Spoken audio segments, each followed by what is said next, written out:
Good morning out there, shiners. If you are shining, if you are, welcome. And if you're not, welcome anyway. Whenever you get here. And I'm going to assume you can hear me. Oh, let me bring in my cohort here. Otherwise, Hey, Francisco, good to see you, buddy. Good morning, sir. How's California today? He can tell. Hey, William, the unknown shout out. Well, we'll see. We'll see if it's interesting. Morning, Francisco. So how much is $7 a gallon for gas? That's what I was getting ready to ask him. How much is gas? We were just talking gas prices. So what are they in your part of California? I think he lives in the South.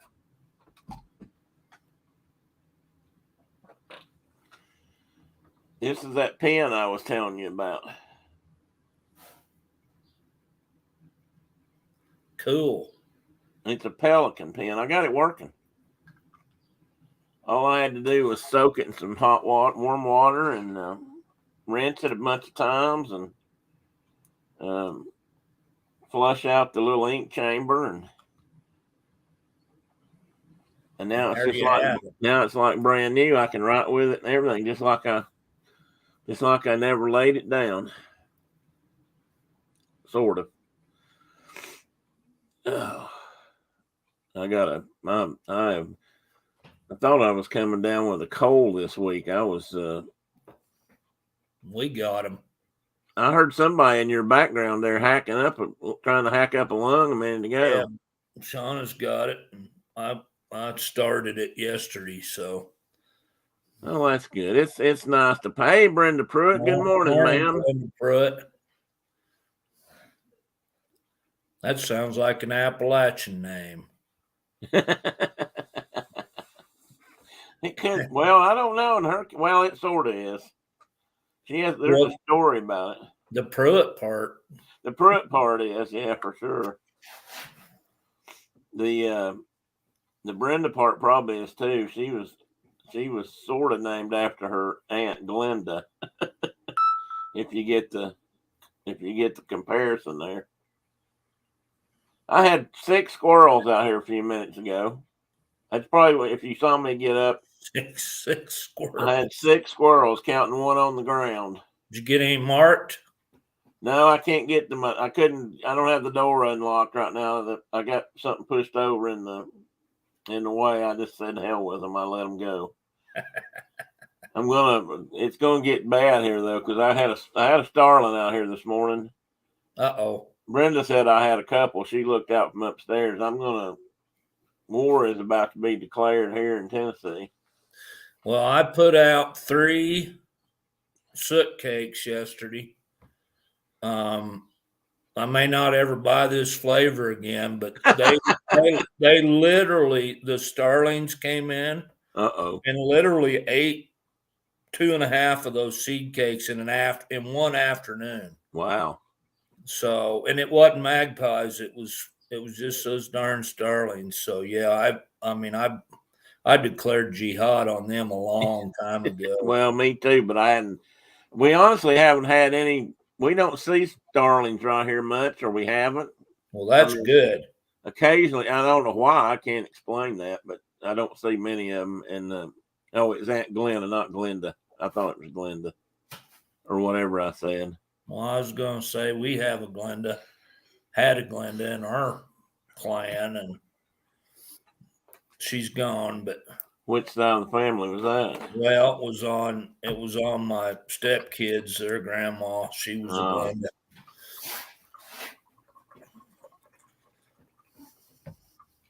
That was Brenda's dad's favorite little sister, I think, is how she put it.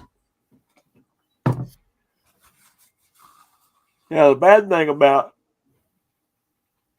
that kind of pen is you got to be careful what you wipe it off with. You just need some old parchment to be writing on. I'd like to try to write on that sometime.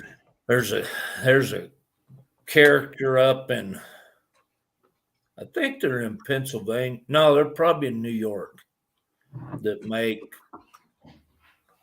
real, parchments from deer hides and goat hides and vellum. And you can get like the Declaration of Independence printed on it, and it's pretty cool. Well, that'd be cool. Yeah, but you can buy the just plain parchment too. Do they? I wonder if they stretch that skin out, thin it in any way to. Brenda says you got goldfinches out there. Yeah, she's got a tree full. I looked out there a while ago and counted 13 on her. She moved her finch feeder over into a thistle seed feeder over into the dogwood. It was sitting near the dogwood. Now it's hanging in the dogwood. So the dogwood just fills up. Yeah, cool. And they wait their turn until they get impatient. Then they battle and run each other off the feeder until they get a belly full. I had several out here yesterday. I had 6 or 8 out here yesterday at one point on mine. She put one up for me. We had an extra one that we forgot about, and she got it out and put it up back here. And I've had quite a few on it. It's funny, the other little birds seem to go for that stuff, but man, they love it. Yeah, out here we would have I told you we had 2 species of goldfinches, Right. Lessers and Americans, and then we've got pine siskins, and all 3 of those birds will eat thistle. Yeah, anyway.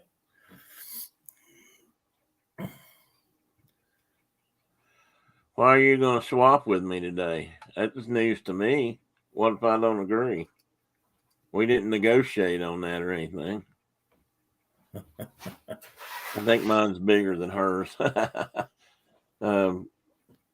Hers gets, and if that's true, I understand, because hers goes down, man, it's like it goes down fast. They were hitting it so hard that she's had to fill it up. Not completely full, but you can watch it go down by the perches, as it drops down lower and lower. Yeah. And I think she filled mine up yesterday too, and it's down about that far already. So, and that was yesterday afternoon. Well, we've got probably 60 red-winged blackbirds sitting out here on one of our feeders right now. I don't see them either. And here in about a month, we'll have yellow-headed blackbirds will show up too. Now that I'd like to. I've never seen a yellow-headed blackbird, I don't think. We have my brother-in-law, my ex-brother-in-law, as he calls himself. He's my wife's former brother-in-law. So he's your ex-brother-in-law. Yeah. But he was here. We were had the family all over having supper one afternoon, and there were probably, 50 yellow-headed blackbirds out at the feeders, and he goes, "Well, what are those blackbirds out there with yellow heads?" and my wife, she just didn't even blink. She said, "Well, those are yellow-headed blackbirds." And he goes, "You're a smart ass." And it's like, no, that's exactly what they are. Sorry, YouTube. Good morning, John. Good to see you, buddy. How's life in New Jersey, on the Jersey Shore, or the Pine Barrens? I don't know. I don't think you're actually in the Pine Barrens, but always good to see you, my friend. What's that? What's that big old snake they've got over there in the Pine Barrens? Big old, like a gopher snake, but pine snake. No, duh. Smart ass. Yellow-headed blackbird. Well,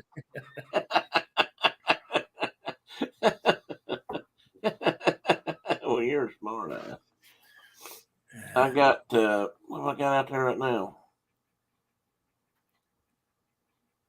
I got a female cardinal. I had a tufted titmouse out there a minute ago. And I got something else out there. Hang on. Squirrel. It's a red crossbill. I wish. No, it's a house finch or a purple finch or red finch, whatever they are. Carol's on the road. Huh? Carol's on the road again. Oh. Good morning, Carol. You're driving as usual, but you got a lot of names worked in there for driving.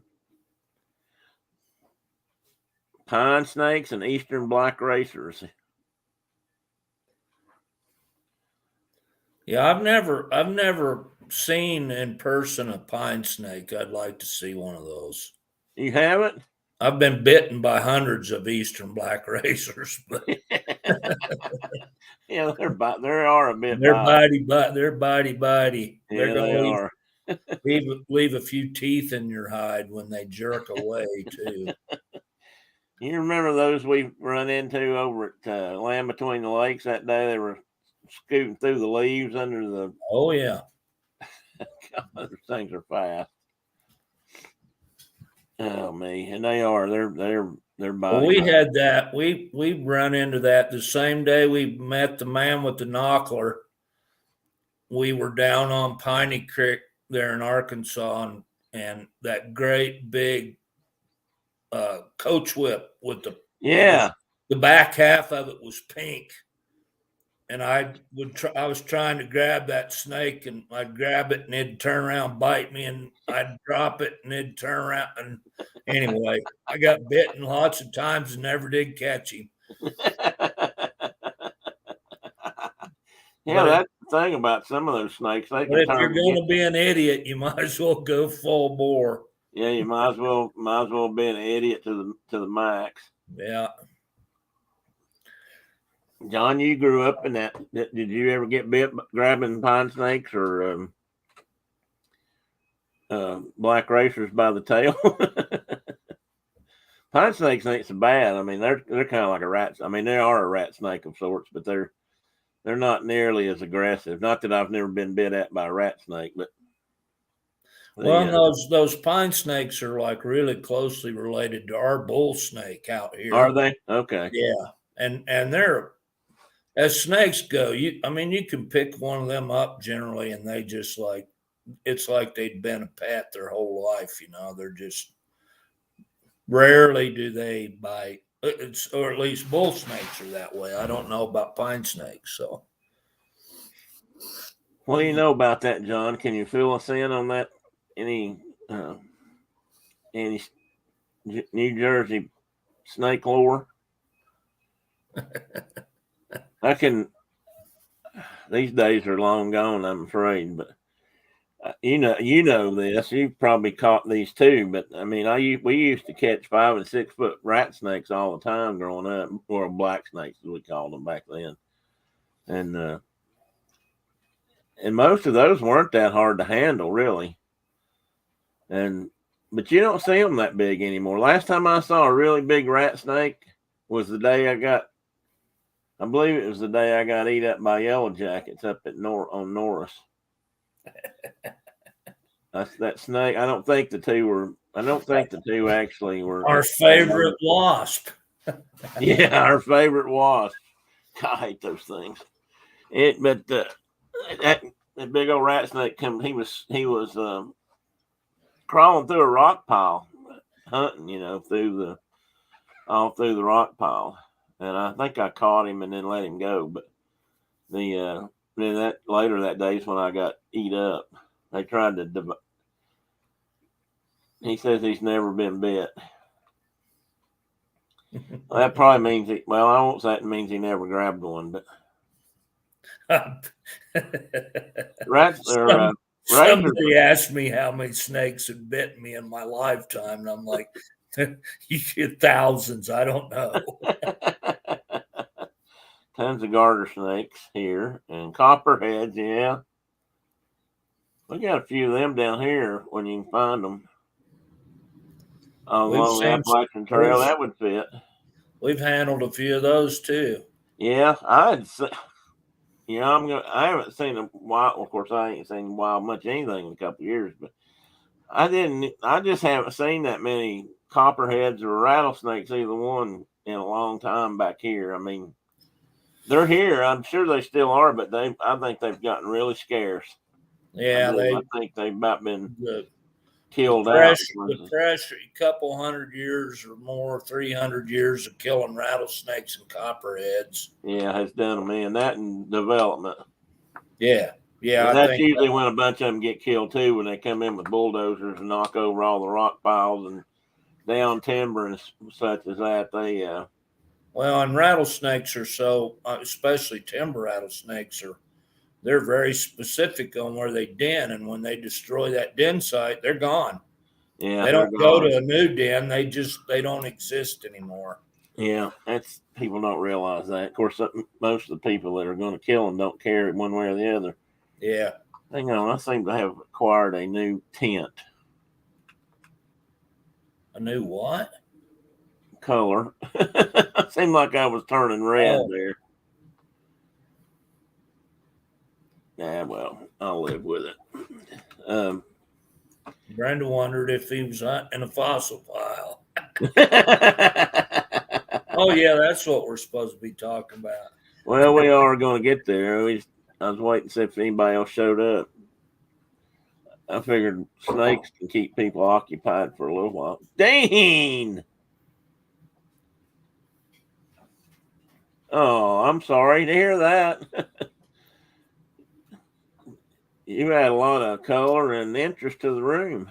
We're talking about handling snakes, Dean. Hopefully he's going fishing or something cool like that.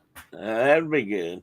He's in good fishing country. Well, that's true. He is. Dean, tell us about your snake handling adventures. That's good snake country, too. He might have.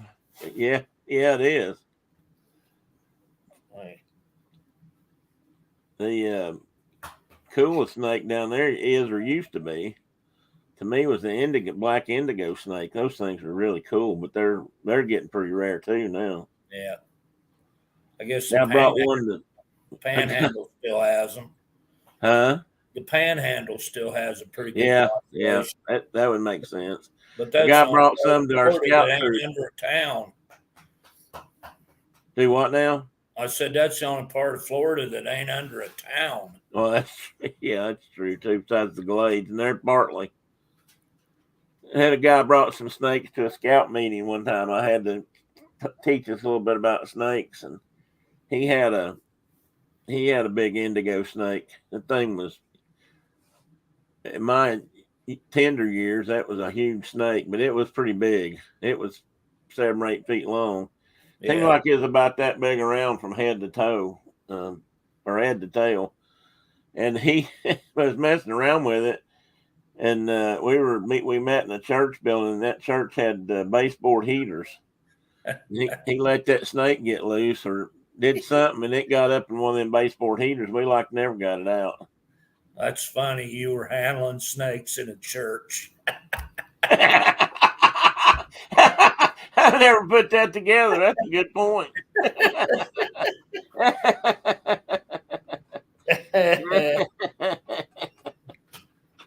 Oh my goodness. Other parts of the world don't probably have those people, but we had them. we definitely had them. Have them. I think we still do. Oh, every once in a while, you still read about somebody or hear about somebody getting bit in the church, and more often than not, it seems like they succumb to the poison. Apparently, they don't have enough faith. That's because they're not pure at heart. Yeah, that's right. Dean says he's seen a few down here, but he don't mess with them.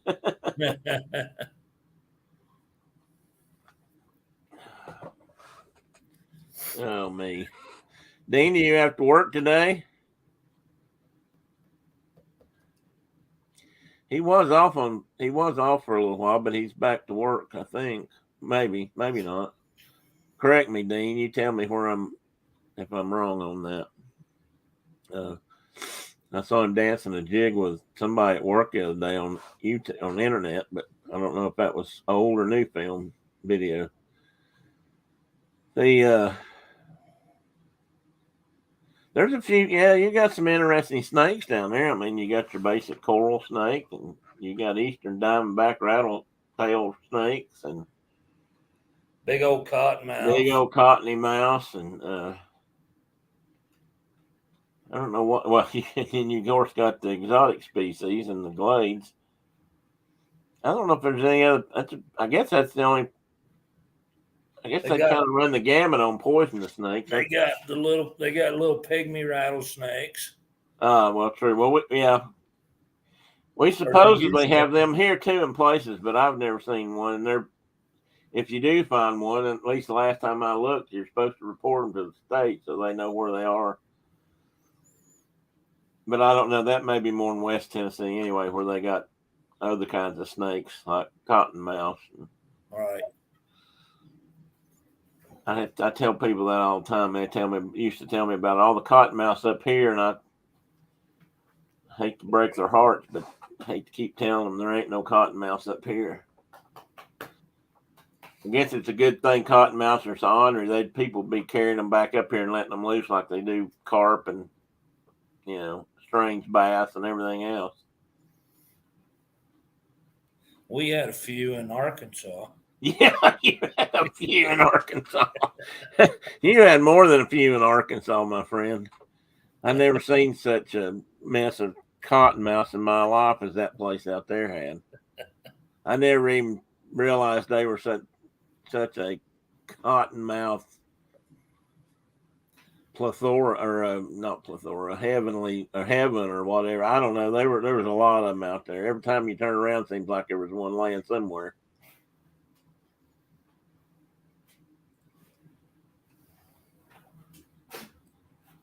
So if we keep it down, Dean, you can stay longer because he'll stay asleep. So that would be good. There's Boudreaux Campbell. Boudreaux's in the show. My God, Boudreaux's growing up. He's getting to be, he's like 20 pounds now. He's big as you, bud. He's how much? Is he getting near full growth? You reckon? I hope so. How long is he? We got enough. He's this long. I can't. There he is. That's how big he is. He don't look. You can tell he's not pure dachshund. Well, at least he don't look it to me. No, he's he's not. I know. I see. To me, his head. There's something about his head looks a little bit border collie. He looks like a border collie. Yeah, exactly. That's what I was thinking. He's definitely got that personality, and he runs hard and keeps up with the. He's got to take about 18 steps for every one of theirs, but he's fast. He's learning early. He's got to keep up with Jake. With Hank. Hank. He's got to keep up with Hank, and that's probably not easy to do with his. No, it's not, because he's only a little over 2 years old, Hank. So he's pretty spry then. So he's a running border collie anyway. So, but yeah, they're having a big time. They're quite the team. Reckon they call each other Uncas and Chingachgook. Maybe. I don't know if you've sat them down and read the stories or not. Two little savages. Yeah. My drifts are drifting away. It's good. Your snow? Well, we get the west pasture's always drifted in pretty bad, and it's got big open spots now, and still got drifts that are probably 5 or 6 feet deep in places, but they're receding quickly, like the polar ice caps. Yeah. Well, Dean, since you're here and you're not here for long, maybe we will start. We'll go ahead and start talking about fossils. we have one of the neatest things up here, not far from where I am, actually close to where Mark and I both sort of grew up, or I grew up. He grew up part of his life up there. Still kind of calls it home. And ow. But we never knew it was there. It makes you wonder what we didn't find up there, you know? Yeah, well, I mean we'll get into it later, I'm sure, but that site's a pretty rare because of what it was. Yeah. That's why it exists, but it's in a lot of really old rock. True. Around it. It makes me think there's probably more stuff up there if you found it. I mean, you think about that topography and that whole way this state's built anyway up there. If there's one big sinkhole like that, there's probably another one full of. Good morning, Ian. Okay, well, come on by later. We're going to talk about deceased creatures, prehistoric mammals, mostly. Well, pretty much. One or two reptiles.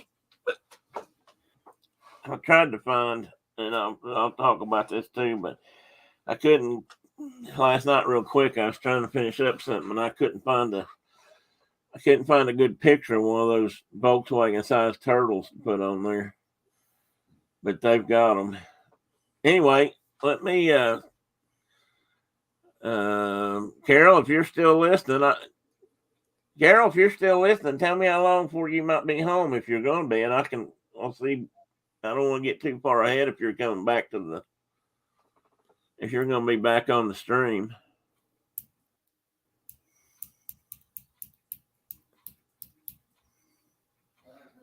I need to quit moving around so much. I keep looking the wrong ways. I gotta quit looking at the squirrels and the birds, which are out that way. But see, that looks like I'm pointing to the other side of the room. Reckon why they don't make cameras. It's backwards. I know. Reckon why that is. That's outside for me, and that's west. And that's not how I'm facing my computer screen to the south. So you would think that was west. Yeah, you'd think that, but it's not. Wrong. Yeah, I know. I mean, you'd think in this day and age they can make a camera that was right. That was, you know, could reorient. Let me get it right. I might.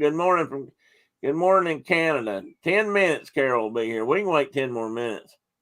I bet Mark and I can talk for 10 more minutes. About stuff. And not say a darn thing.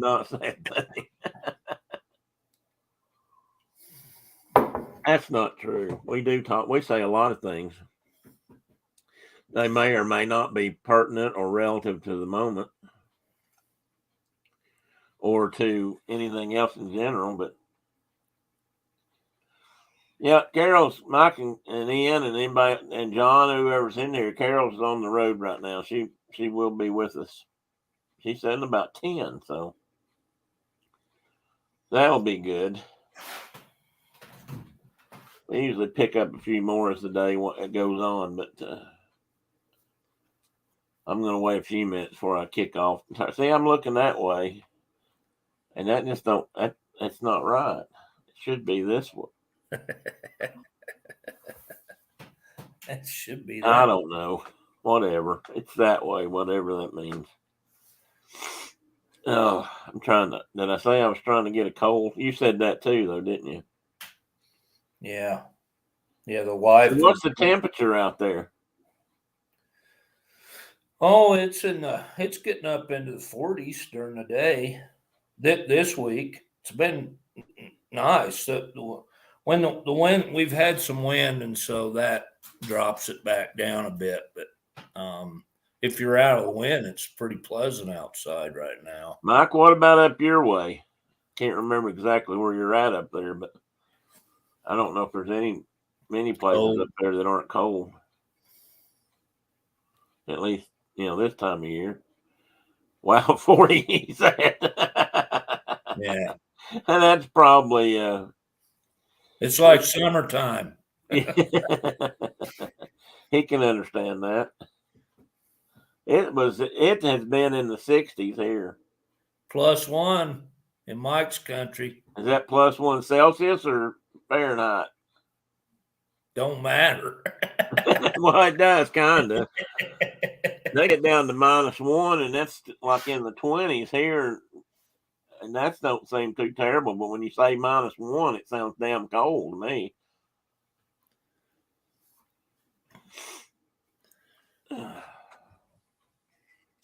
Yeah, either way, it's chilly. Cold either way. Yeah, it is, Ian. That's true. Well, I encourage you, everybody, if you feel like it, to hit the thumbs up, and if you don't, hit the thumbs down. Leave a comment. I understand that helps the page. I don't know if that's true. We have a slow fall right now. Unfortunately, we've had some snow this year. We've had more snow this year than the last 5, and that was Fahrenheit. So it's cold. That's cold. Yeah, that's right down there. And it's funny how. So you guys had you had light snow, and then you've had a lot of snow this year, Mike. That's kind of interesting to me. We've had a little bit of snow this year, but it's come and gone in the same day most of the time. We had what was it, last weekend or weekend before last? We had 2 or 3 inches, and then it was just gone. I guess that was last Saturday. It was. And then it was just gone. I mean, the next day it was nearly 70, I think, and it was just ridiculous. And, we had crocuses out everywhere. I don't know if it killed some of that kind of stuff, or I don't know if snow kills them so much anyway, but they're pretty hardy. Well, Mom had Easter lilies blooming everywhere, and it knocked them back. Knocked the flower. I mean, they were already blooming, and so it knocked the blooms off of them. Of course, the plant will be fine. Yeah, they'll be back next year. Mike says her wife always gives me heck because I wear my shorts with my winter boots.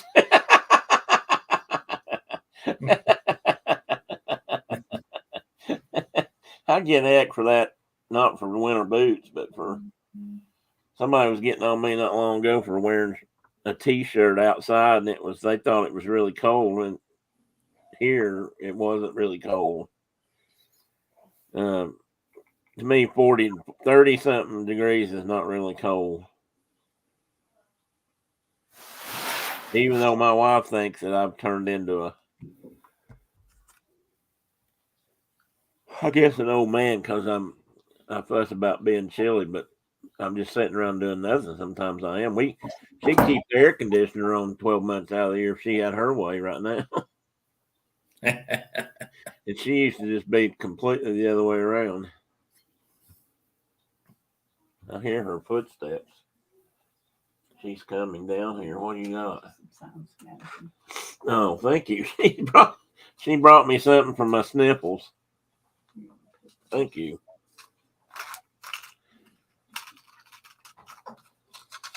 Let's see what I'm taking here. Oh, I'm sorry. I forgot to shut the door. If she's online with us, it echoes real bad. I forgot to shut the door. Ian B, what part of the world are you in?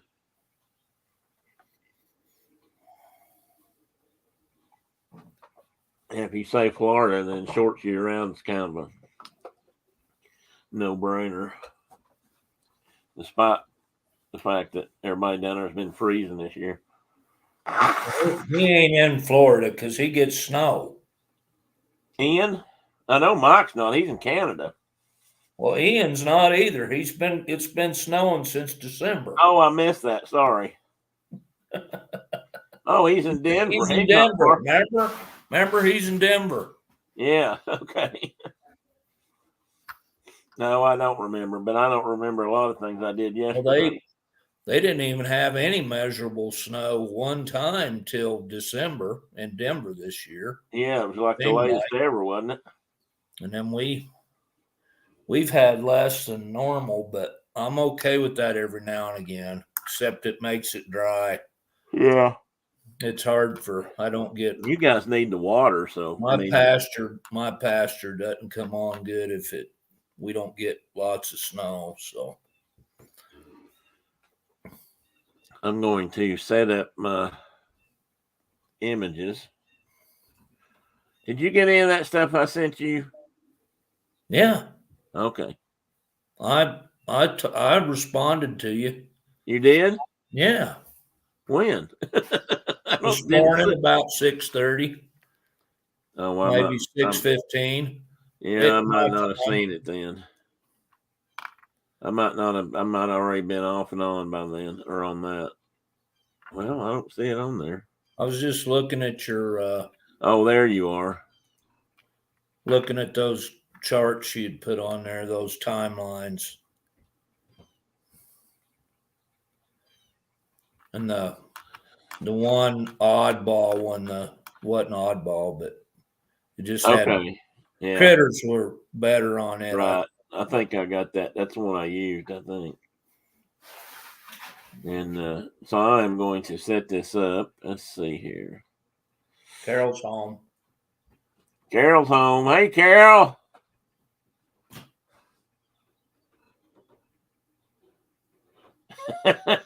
Hey, don't come in here starting that kind of discuss. Don't come in here picking on somebody, my guest. I don't have enough as it is. Let's see here. Where's the button that turns this thing on?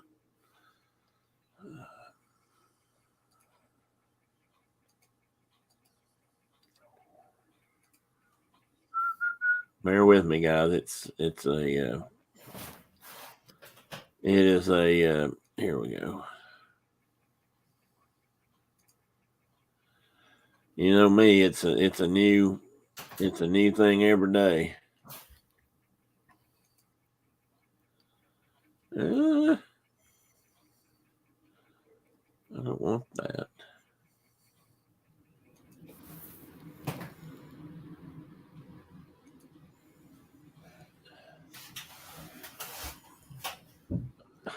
How not? You're gonna hear me whine now. Hang on a minute. Bear with. Pardon the expression or pun. Why is this doing this? I don't know. I know. You don't see anything right now, do you? Well, I see other than me. Us two. And the comments. For some reason I covered up my whole screen. I don't see any kind of presentation, if that's what you're asking. Pun intended, yes, Ian. Thank you for catching that. Mike says he doesn't approve of any this relationship that Carol has with his wife. Oh, they're ganging up on you, Mike. That's never a good sign, buddy. I'm just going to warn you ahead of time. Why?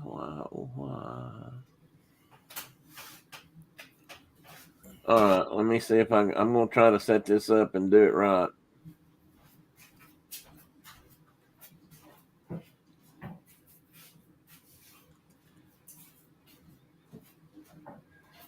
That's not it.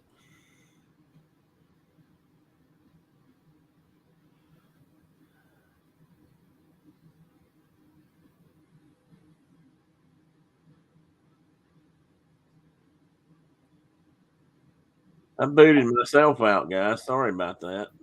I'm sure that doesn't surprise too many. All right, let me see if I can do this again.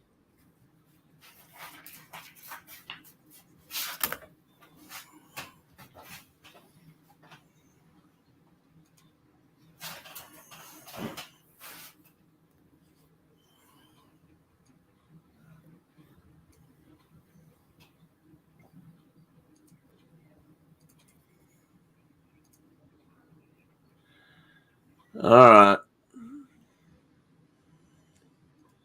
I'm going to have to do something here so I can see the... What do you see on your screen? Same thing we've been seeing. So you don't see the slides? You don't, do you? Or do you? Nope. Okay, why is that? Oh, I don't know. I forgot to hit them.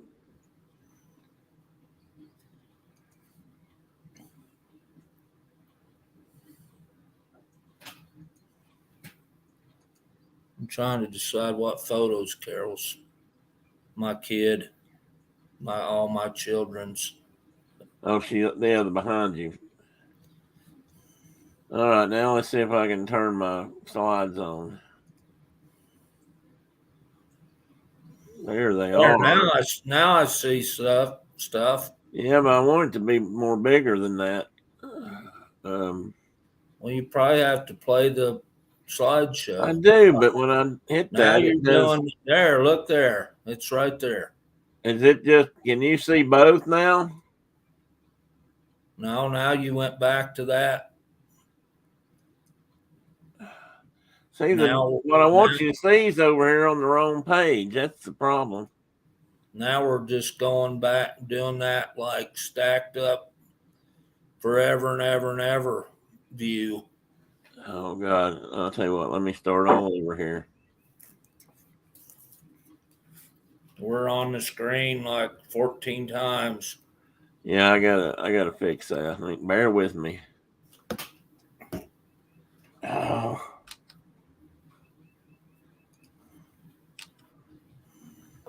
Man. College educated. You'd think I could do better. Hill folk. College educated hill folk. That's the problem. That's the problem right there. It's a barren stuff. You're right there, Ian. You know, there was a time I knew how to do this. Well, you really? Just did it last week. I know. Shh. Don't tell everybody that. I can probably fool some of the people some of the time. All right. Well, I may just have to do it this way.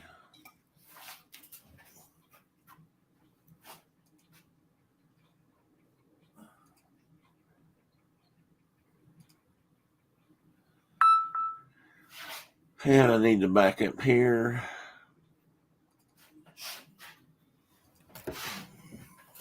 Okay, what is that halfway decent? Well, it's just a bunch of stacked up.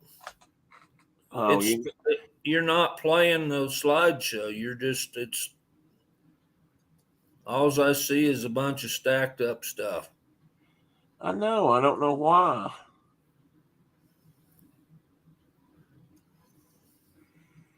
It won't play from the beginning. It will. Right there. It's fine right there. Maybe. Okay, I'm going to try that. You might have to help me along because I can't see my screen right now. It's covered up my... So what do you actually see? So you and I are on the east side of the page. Okay. And then there's a big slide, although it's not that big. And then there's a next slide view next to it on the west side. See, I really don't want that next side.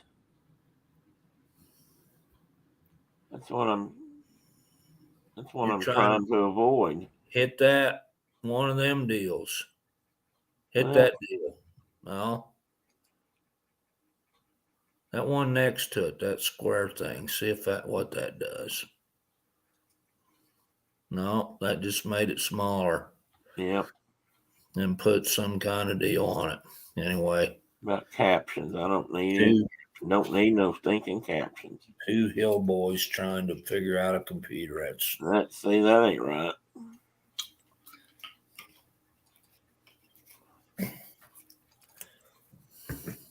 I guess I might just have to live with that for right now.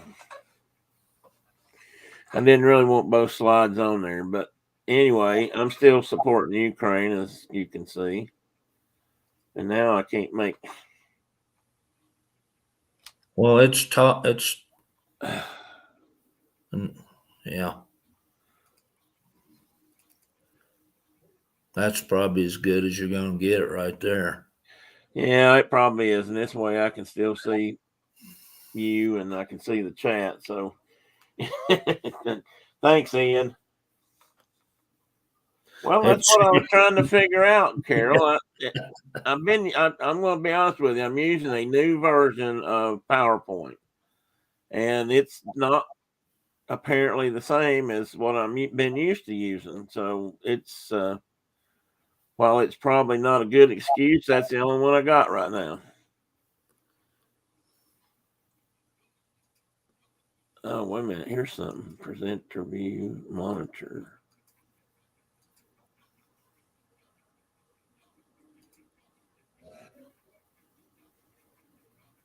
See, I used to just be able to open it up to a full view, and then it was fine. And that way they were kind of bigger, and you guys could see it. Wait a minute, there might be it. That might work. There you got it. That might be the best I've had yet. Oh, I got to pour some coffee now. That wore me out. All right, now we're back to something. Sorry if the entertainment's over, Ian. You don't realize this yet. Everybody can leave now. You don't realize it, Ian. You hadn't been here a lot. That might be the most entertaining part of the morning. Okay, so we're going to talk about fossils today. Now, Yahtzee. I've found a few fossils in my life, nowhere near as many as Mr. Zorns has. And he's probably much better versed in a lot of this than I am. So I'm going to rely on a lot of, I know stuff, and I know more stuff than some people, but I don't know as much as him. And, but I do know that this place that we're going to talk about today is 10 or 15 miles from where we used to live. And right across the road from our rivals. Right across the road from our high school rival. We went to David Crockett High School in Washington County, Tennessee, and this is at Daniel Boone High School in Washington County, Tennessee. Now, in real life, I don't know that they were. In fact, I don't think they ever crossed paths. I'm not sure about that. But nah. Daniel Boone kind of predated Davy. Yeah, but anyway, this place. By quite a little bit. Yeah. I used to drive by this spot, I bet hundreds of times, if not at least 100, if not hundreds of times. In fact, my wife used to work just right up the road from this site. And back then, nobody knew this existed. And yet it's been there for millions of years. Or not millions of years, but, well, yeah, some of it has. Yeah, millions. And Thor, I think. But in 2000, they discovered this site. Now let me see if I can make it. There, oh, look there what I did. And this is the new front of the building. They've got a pretty large educational facility out there now. And this is a quote from one of the primary paleontologists, I guess would be the right word, that works out at the site. And they just call it the Gray Fossil Site. It's in Gray, or what we used to call Gray Station, Tennessee. They don't call it Gray Station anymore. Apparently that's not woken up or something. So they call it just Gray now. But it is quite an amazing site. Mark pointed out several things to me that I hadn't even thought about. We'll talk about that in a minute. But this is kind of this panorama, or I don't know what you want to call it. And I just realized they've got a turtle climbing up the wall. Is out front now of the dig site and part of the training center there in the lab. It's kind of interesting because it's got several species on here that they have either found there or Well, no, these are all things they have found there so far, and they believe that there's a whole lot more there. I was trying to see if I could put my cursor on that. Like this, I believe is probably supposed to be a short-nosed bear, which they have found there. And this, I believe, is going to represent a mastodon that I'll talk about a little bit later that's very unique. These are tapirs that we now find living in jungles around different parts of the world. Turtles, not dinosaurs as we know them. This area postdates dinosaurs, with the exception of this big crocodilian land here, and these turtles, which are reptiles, not necessarily dinosaurs. And then there's a saber-toothed cat and some different kinds of creatures. This is I think that's the skull of a tapir, another tapir. They've also found rhinoceros and several things there. And I have slides that'll show some of that. But this Dr. Stephen Wallace says, what's most exciting to me is what we might find. And that's, since they've opened up, well, I have a slide here. I'll read it in a second. This is a little bit of background. This is where it's located in Upper East Tennessee. I probably should have given a further back view. Excuse me. Mark and I grew up kind of southwest or south of here. It's in Washington, like I said, Washington County, Tennessee, which is up near the upper corner of the state. If you know Tennessee, it's a very long, narrow state with a pointy end up here and a kind of a pointy end down this end, kind of sort of a trapezoid. I don't know. And sort of a funny state, but a very long state. But this is all discovered in the year 2000. Mark and I both had long left there as far as living up there goes by then. In fact, I'd been gone 20-something years. I guess you had too, probably. Or nearly, at least. Yeah, when did your parents move to Ohio? What's that? When did your mom and dad move back to Ohio? Late 80s? Mid 80s? Mid 80s, I think. So technically you hadn't been back up there probably since then, have you? No, I mean, I went off to Hawking Tech and then to Arkansas, and yeah, it's been a long time. New Mexico. Speaking of that, not that you care, but New Mexico State won basketball yesterday, or yesterday or the day before. Yeah, but Wyoming lost a couple of days ago. So, oh well, sorry about that. Well, it was a miracle they were even in the tournament, but it was,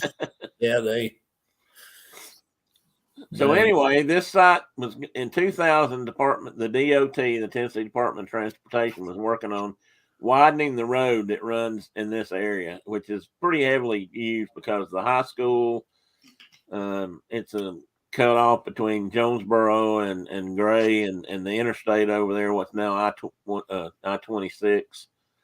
And so they were widening the road, and one of the workers discovered something and realized that it was something important, I guess, fortunately, and managed to get the bulldozer shut down or whatever so they could have it looked at, which they're supposed to do, but which I'll be honest, doesn't always happen.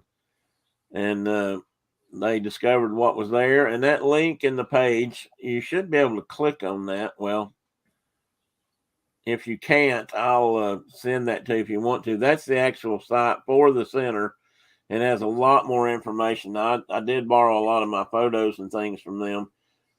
Well, some of them are, at least, because they have the most information. And I have to admit, I've not been up here to look at this, and I'm not sure why. We just haven't gotten up there and gotten around. And now that I can't get around, I want to go now. So we're going to go soon, and I'll do some video when I get up there. But anyway, that's where it's located. I'm currently south, or mostly west from here, down Interstate 81, and then I-40 that crosses the whole country. And I'm about 75 or 80 miles maybe from there. So it's not really that far for me to go. I have really no good excuse not to. So anyway, that all happened in the year 2000 and has since then been an ongoing project that's been quite exciting. And so far, they have found basically a vast array of invertebrates and plant species, which we probably don't talk about much here, and I haven't brought a lot of those into the slides, which I probably should have. But I have found plant species here before, and you can find different kinds of plants ranging back millions of years. These are, I guess, kind of site specific to this area. So far, they've found over 100 different species, and which all points out to this being a very distinctive ecosystem. And Mark and I will talk a little bit more about that in a bit. But this kind of does right here. Said they've cataloged over 1,000 They used to catalog over 1,000 specimens a year. That's how rich this area is in fossils, and that's 1,000. Well, I don't know if that's individuals of the same species or just 1,000 specimens that they may not have completely identified. But anyway, it says 1,000 individual specimens, and that include tapir, frogs, snakes, and it says whatever, but mammoths, cave bear or short-nosed bear, rhinoceros now, alligators. And what's really unique about this is that it's species that range from what we would now think of as tropical weather to like the Everglades, for example, for alligators, to the Arctic and the Ice Age for the cave bear, the short-nosed bears, and I keep wanting to say cave bear. It's not the same thing exactly, and the saber-toothed cats and mammoths we tend to affiliate more with the Ice Age type animals. So there's a wide range here of species and specimens they found there so far. But since they started in 2000, they've gained a lot of volunteer help and things like that, which always helps and has boosted the pace in this case. And they before the pandemic hit and cut that workforce back, they had cataloged over 10,000 specimens in that year or in the years ahead of the pandemic. So, I mean, again, that just shows what an amazingly rich site this is that until 2000, nobody even realized was there. Yeah, it's kind of like an eastern version of the La Brea tar pits. Really, it's like a really good window into a very specific time period. It's quite a bit older than La Brea. La Brea is a Pleistocene site, and which humans were just about to get here when La Brea was going on. This is a Miocene site, so it's quite a bit older, but it's got like the full spectrum of the environment that was occurring at that time. And that mix of species, that's fascinating to me because they've found like northern, like Arctic type animals that we still have, like wolverines and pine martens, mixed with tapirs from Central America, basically. So yeah, it must have been. It would have been neat to know what the climate was specifically during that time and why all those critters were living together. It's pretty amazing. I mean, it really is. And as Carol says, it's so exciting when they find undiscovered fossils. And I'm going to show you a couple of pictures here in a minute where that's exactly true. Gray Station, no, it's not a Civil War reference. It's more of probably a train stop, or maybe even a stage line stop in East Tennessee years ago. The trail, usually where you find stations, there's either a blockhouse built or a way station, where they might change out horses and thus not staged like you think from out west movies, but people did travel that way in the East. And and these would be stopover points. There might be an inn there with a place you could get food and a hot toddy or whatever, and maybe even a bed to sleep in for the night, and then move on. And so it was called. There's all kinds of little stations all over there are little towns called such and such a station all over Tennessee. I'm sure in other parts of the country too, but Gray, a few years ago, I called it that, and somebody's corrected me, and they said, well, we don't go by station anymore. We just go by Gray. So I guess they outgrew it. I'm not sure why that is. I wouldn't have. If I was up there, I'd still be calling it Gray Station, most likely. The Ian mentioned Dinosaur Ridge. Have you been down there, Mark? I know you've been to some areas with a lot of dinosaurs in Wyoming, or a lot of fossils, or with some anyway. Yeah, I mean, we're really rich in both fossil mammal period and dinosaurs in Wyoming. And then there's a bunch of cool dinosaur sites in Colorado. I haven't been to those sites, but it's just cool looking down and seeing a bone of something that big in some cases, and it looks like a bone. It's got all the pores, and it's just cool. If you're a weird guy like me, it's pretty cool. Yeah, man, kind of like Epcot Center. Yeah, we're not supposed to call it Epcot Center anymore. I don't think. It was just Epcot, but not back to your Civil War reference. You weren't entirely wrong. There was a lot of Civil War action in this part of the country. Tennessee. I know this would be a topic for another day, but Tennessee was the second most fought over state during the Civil War outside of Virginia because of where we located. The railroads, the rivers, the transportation that came through here because of the rivers and the railroads made it and it was a border state. So it made it highly a target for both sides, really.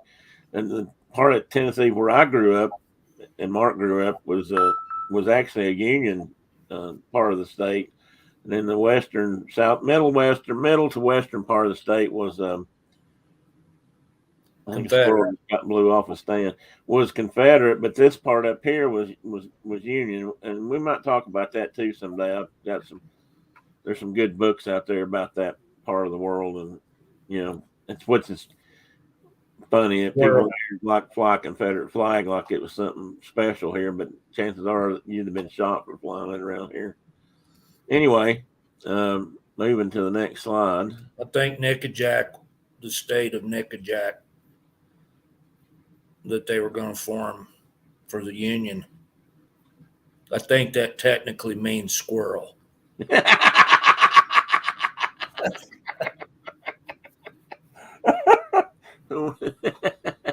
Well, we need to create a name for our language, but yes. Zornet, or Pruzors, or whatever it means squirrel.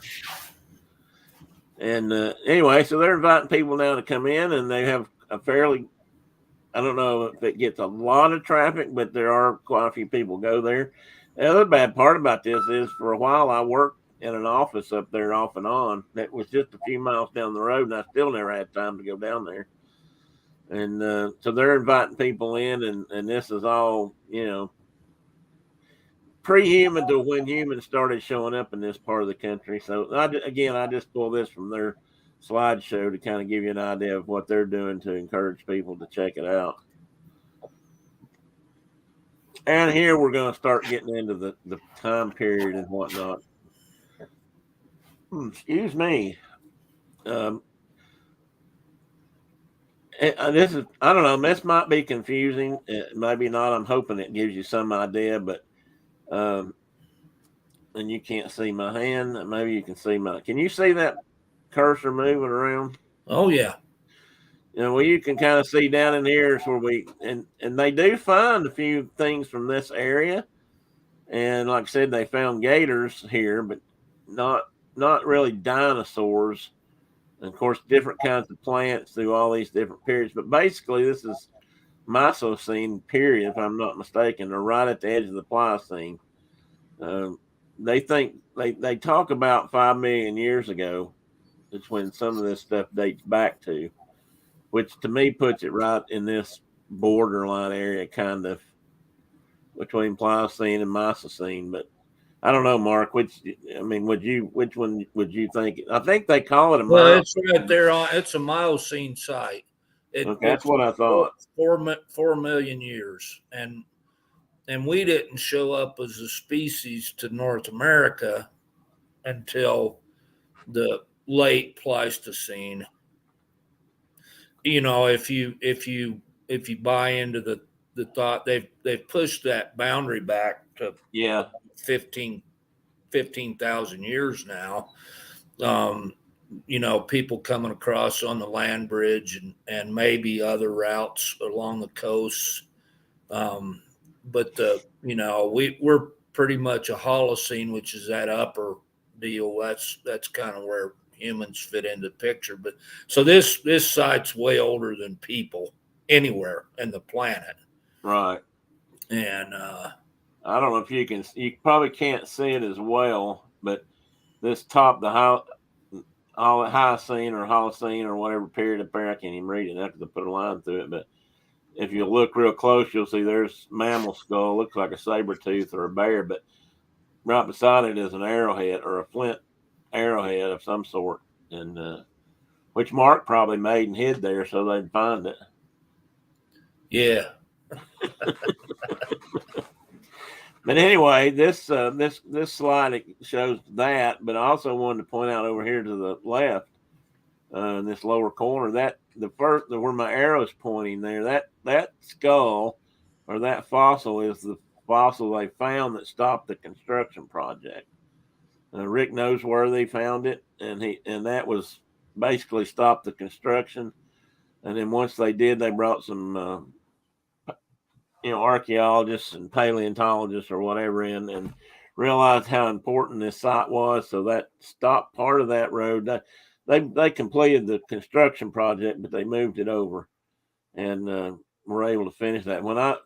Some of the stuff I did years ago was I used to do environmental reviews for things like this, for road projects and stuff. And this one I was never involved in.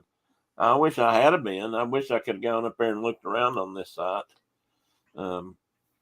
Or what they had looked at prior to the site, the road construction starting, because obviously this wasn't something that showed up on anybody's radar, so to speak, prior to starting to build the road. And I'm glad they found something, and more than that, I'm glad it actually managed to stop things. And hey, Tina, good morning. And yes, Tina, they're related. Yes, they found more and more about that. See, I knew I'd bring you along for something. And other folks too. Okay, got a nail that's driving me nuts here. It's trying to rip off. Let me fix that real quick before I do something and cry about it. Mark, you're welcome to expound upon that if you wish. Any of that. Well, we talked a little bit on some other show probably about. Oh, we probably have, but about all the fossils we used to find up in Indiana. Oh yeah, well we did talk about that. And those were all from that Paleozoic, that probably Silurian. They were really old, pre-vertebrate, and maybe even Ordovician and Cambrian, the where the trilobites and things are at. But that's really old rock. And they have found a few things that age in areas up here. Yeah, and that's the cool thing about the gray site is it's this pocket, right? This sinkhole right in the middle of all that really old rock where you'd find a trilobite or something. Yeah, exactly. And it's a kind of intrusion into that because of the landform. Well, yeah, it's so unexpected and so out of character for anything else they found. I walked on a surface mining site that we were looking at where they were revegetating and reconstructing, so to speak. And down a little further west of this site, and it was absolutely covered in early plant species, large ferns, stems. Yeah. I mean, I picked up some sections of fern stems. They were this big around and this, broken up into chunks like this that were perfect. I mean, you could look at them and see the cell structure or the scales or whatever the bark looked like on it or the outer skin. And they were made. I've got some of that around here somewhere. But so, I mean, you had that kind of stuff is more common in places, but then they find this. And it was just so cool. And the other thing about this picture, I think I've got another slide here. Well, I do have another slide, so I'll wait. But anyway, that skull, which looks to me like the short-nosed bear skull, but I don't remember if it says or not. I think it's a big croc. You think that's a big croc? It looks like croc teeth to me, but maybe.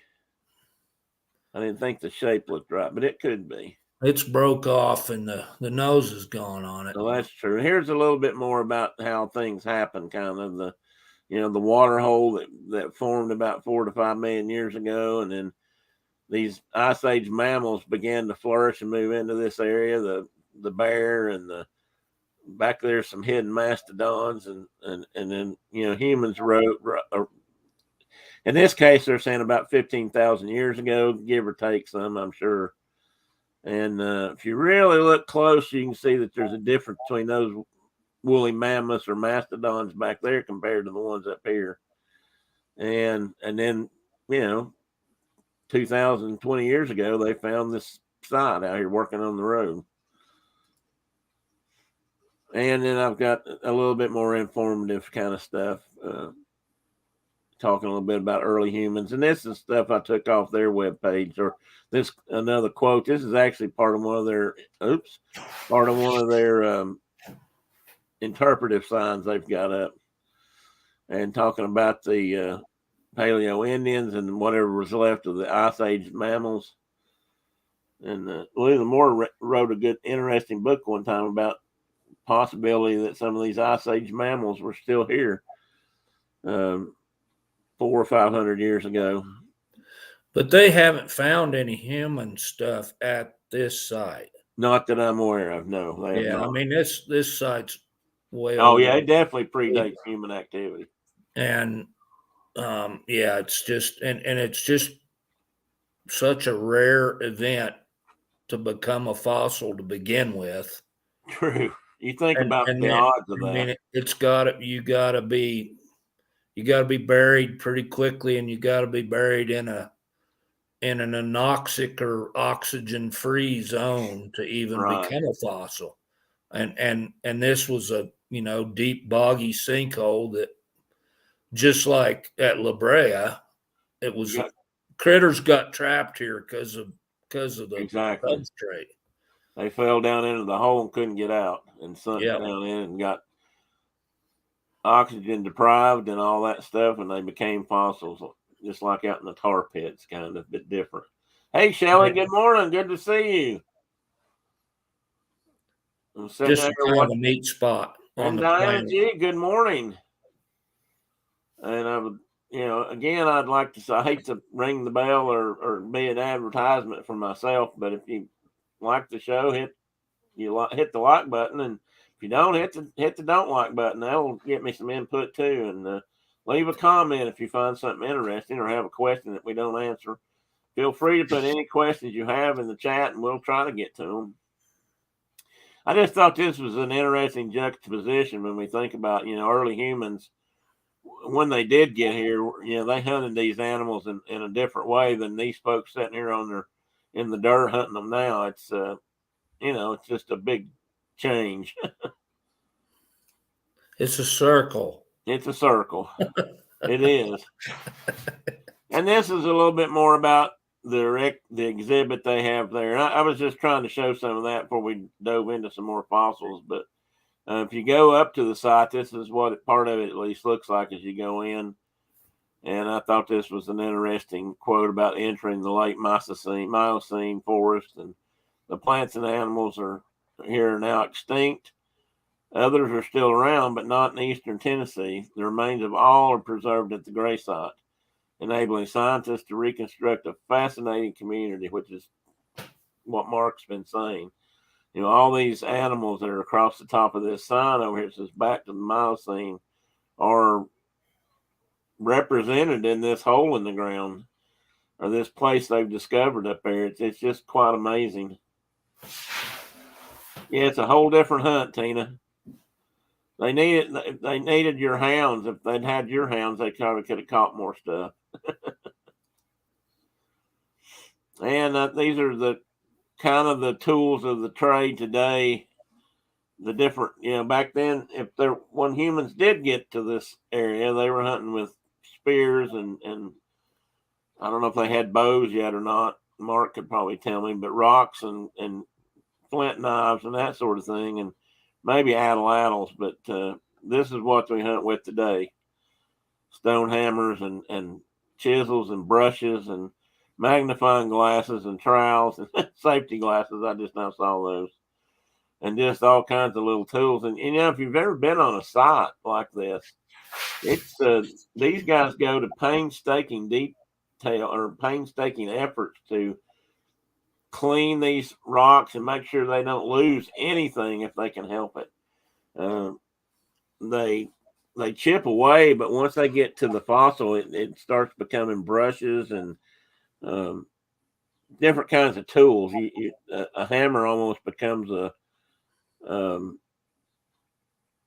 old term, I think, was blunt instrument. You want to get finer and finer so you don't damage what you're finding, like that fossil that's right there in the rocks, for example, in that right-hand picture. And I added that little line there because I'm thinking, how exciting would it be for somebody to find that creature that no human has ever seen? I mean, no, chances are I thought just chances are, no human ever saw the animal that created that fossil. And you uncover it, and there it is in the rock for the first time. Mike has a question, Mark. He missed the part where exactly is it? It's in Upper East Tennessee. Yeah, it's in Tennessee, Mike. Gray, Tennessee. Near Gray, Tennessee, which is near Johnson City, Kingsport, and Bristol area. Up there they call it the Tri-Cities. East of Knoxville, Tennessee. Knoxville's the, I guess, closest big town or bigger town. And Shelley has a book suggestion too.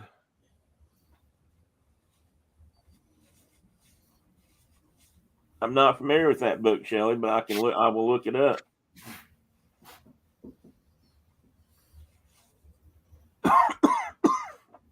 Yeah, and that critter that's emerging from the stone there looks like maybe a camel. It's some kind of an ungulate camel or some kind of a deer or antelope type creature based on from the teeth. Yeah. Just looking at its teeth and kind of how the skulls form. But yeah, I mean, there were all these cool things that lived here or lived there that we'll never get to see, unfortunately.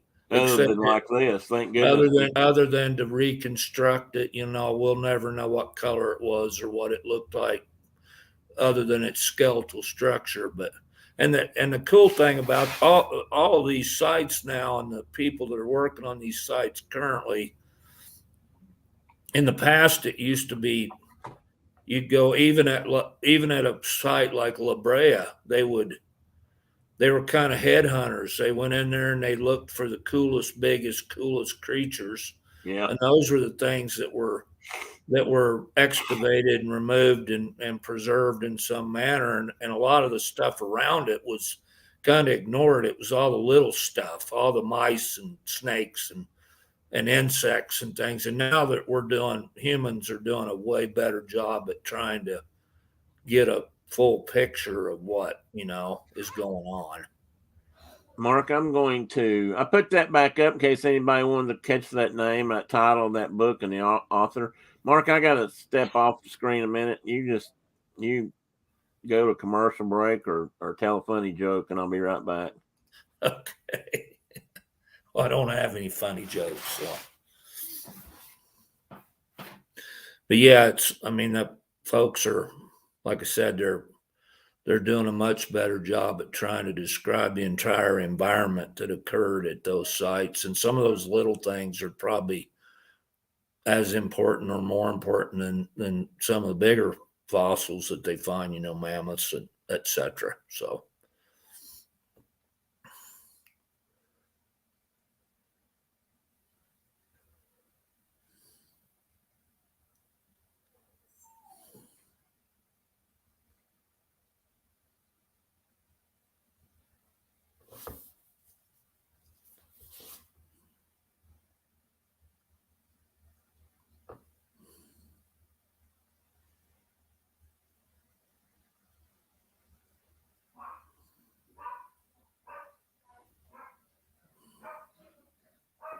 Okay, I'm back. Sorry, guys. I had to go get some nose spray or something. I couldn't breathe. This usually doesn't happen to me until late in the evenings, but today it's hit me early.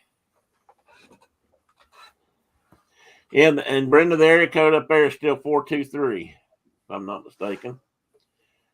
And as it should be. As it should be. And Mike, you're welcome to send me an Instagram DM or send me something to my email, which is timtdpruitt at 1957 at gmail.com, and I'll be glad to send you information. Anything you have a question about, or where it's at, or anything like that, I can get for you, and be more than happy to share that with you. Like I said, I'm ashamed to say I've not been to the site, and I would love to have taken my kids there. My daughter would have loved to have gone up there when she was younger. Of course, she was getting out of high school about this time, so she might have been too busy then. But anyway, moving on to the next slide. Oh, back to something Mark was just saying. He's got a really good point there, and that's it. We used to glaze over things like this. Like he said, we might find the T-Rex, and that's all we talked about. But we've started doing a much better job of looking at the minute details. Oh, Tina, that's cool. What did you find? I mean, you're welcome to send me a picture of it or something if you want to. But anyway, and people, it's not that they didn't know, but I'm not sure they always realized how important the minutia was, the small stuff. Nature builds from little to big, and then back to little again, if you will, and it's all part of that circle. And even down to the way I always tried to look at it was, no matter how small something is, it has to eat something else to survive, unless it's phytoplankton or unless it's getting its energy directly from the sun. So, but chances are that's been eaten by something else up the chain, and that just continues to grow. And so, even the smallest stuff is important. Mastodons and mammoth fossils. Let's see here. Oh, that's cool. I didn't know you had. Oh, that's right. You did tell us you had a small quarry, I believe, back there. And you're up in probably pretty good country for that sort of thing, Shelley. I mean, that the ice age lasted longer there than it did here, for that matter. And I mean, this sinkhole, I don't know, Mark, correct me if I'm wrong. No, it goes back further than that. I'm not going to say that because that was going to show my ignorance. You're welcome, Mike. Well, Shelley's talking about they find, mastodons and mammoth parts where she's at. Right. And then she's finding these coral fossils. Right. Totally different. I mean, totally different. Like millions of years difference in those. Those corals are from that, like Silurian or Ordovician, pre-vertebrate era, when there was a sea where she's at, and right. then the mastodons and mammoths they're deposited in different, they came along a lot later.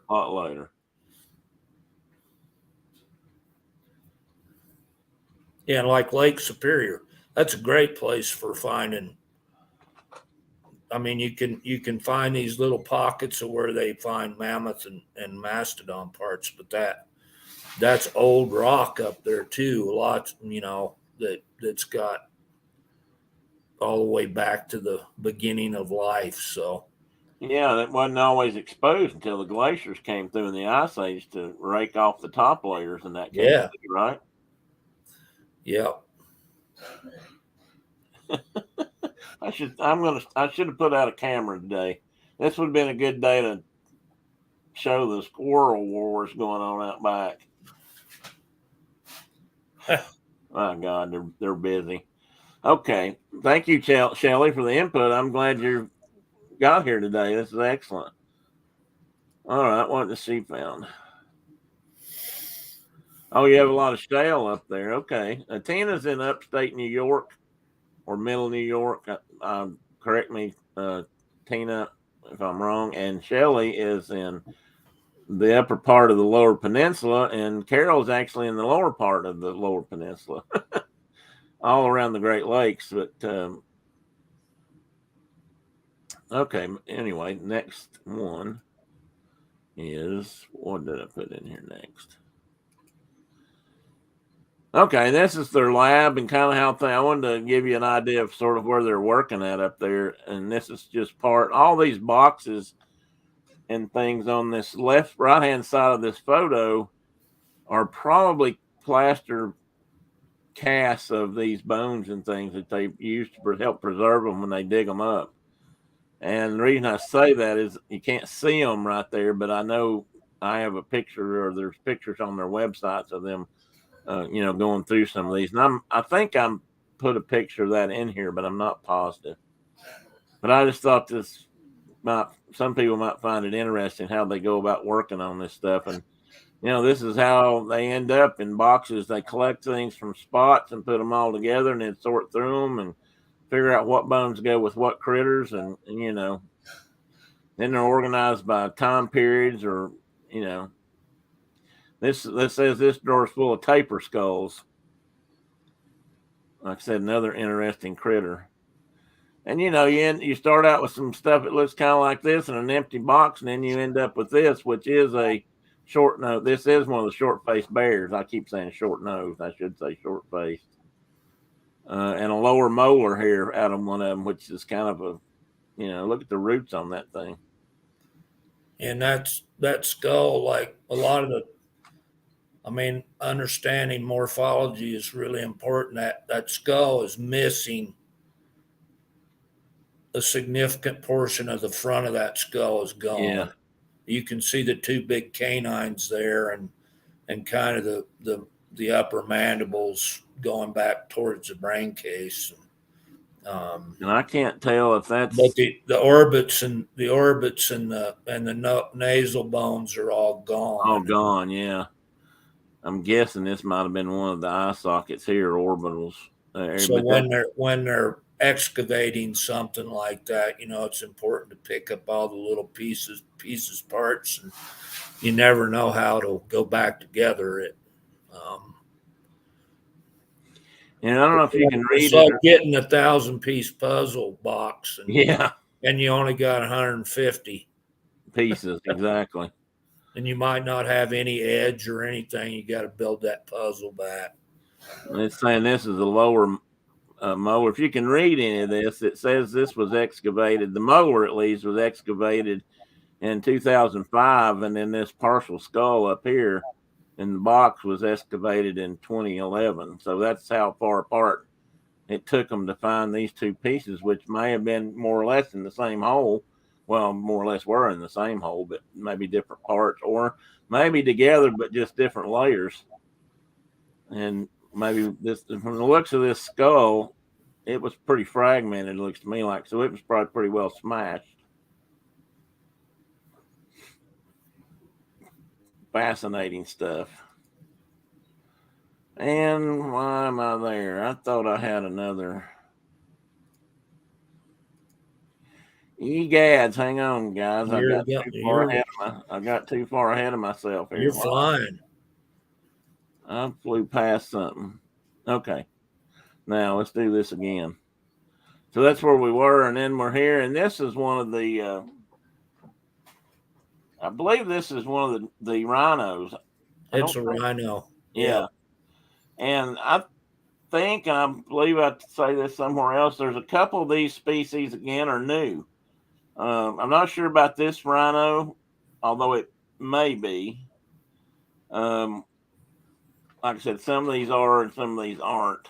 Well, even the mastodon that they. Yeah, I know I have a whole section about the mastodon because it Yeah. is new, and they're still trying to figure it out. Unless they have, And it looks a lot like a gomphotherium or something. I mean, it doesn't even look like a mastodon to me, but it might. I mean, they know more about it than I do. So I believe this guy over here in the right hand lower corner is a tapir by that protrusion there on the front of his skull.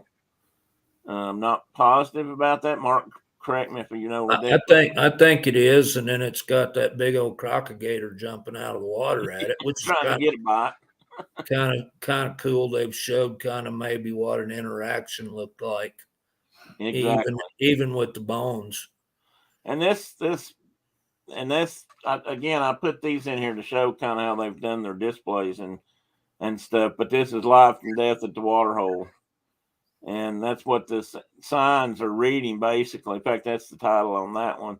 And you can see if you went all the way around this circle or this, I wouldn't call it a diorama, but this, around this pond, this edge of the pond, you can see that you got a rhino over there, rhinoceros species, then you got this big crocodilian or some kind of crocodilian looking thing, and then you got the tapirs over here, and I guess that's the tapir there. It looks kind of like a pecuary to me, but I guess those are the tapir species or how they think they might have looked. And and again, we're coming to this in a minute, but in the background there, you'll see a woolly mammoth or a form of one or a mastodon. Mastodon. And excuse me. And you'll see that if you really look closely, you will see that it may not look exactly like other ones you have seen. And we'll get back to that in a moment. But anyway, there those guys are. That's just, again, this is what you would see if you get there. Now, some of the things I thought were really cool about this site. For example, they found red pandas here.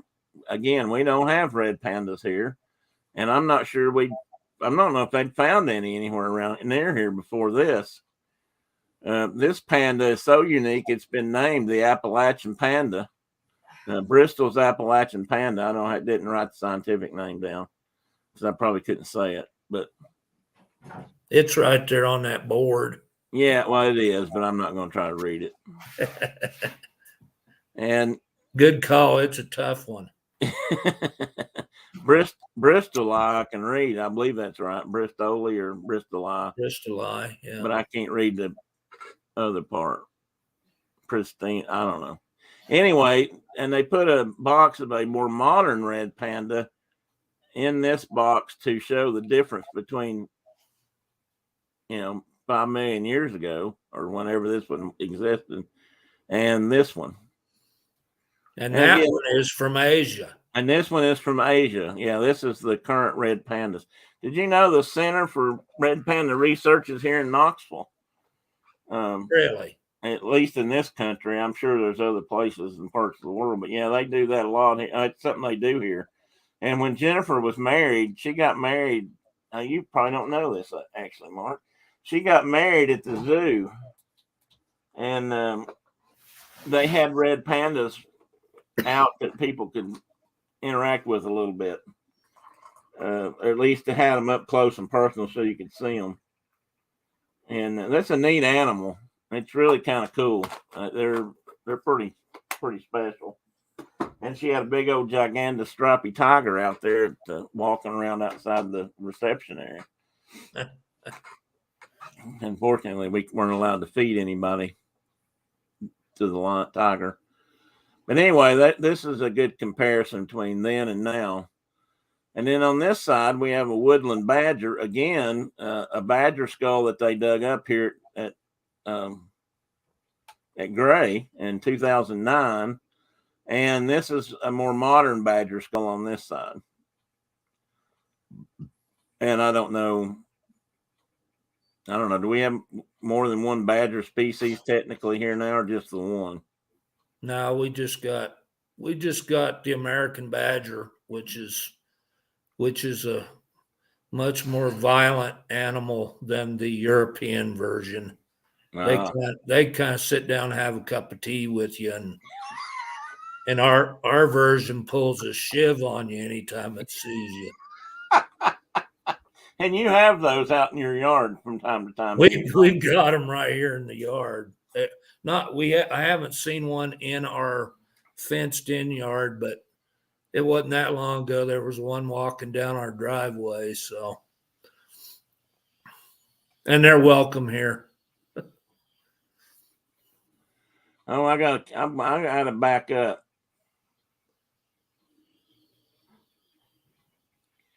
I gotta back up because I've missed so much stuff.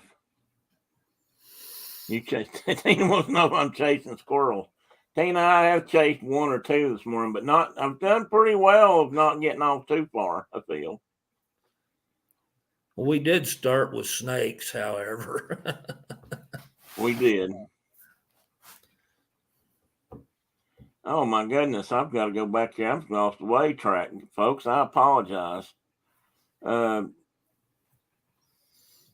Let's see. That'd be cool to find something mammoth. Yes, it would. Central New York, I got her right. That's Tina. Shelley says, sorry, I always find myself texting so much when I'm here. I don't know if you mean to us or to someone else, Shelley, but you're doing fine. I always appreciate your input.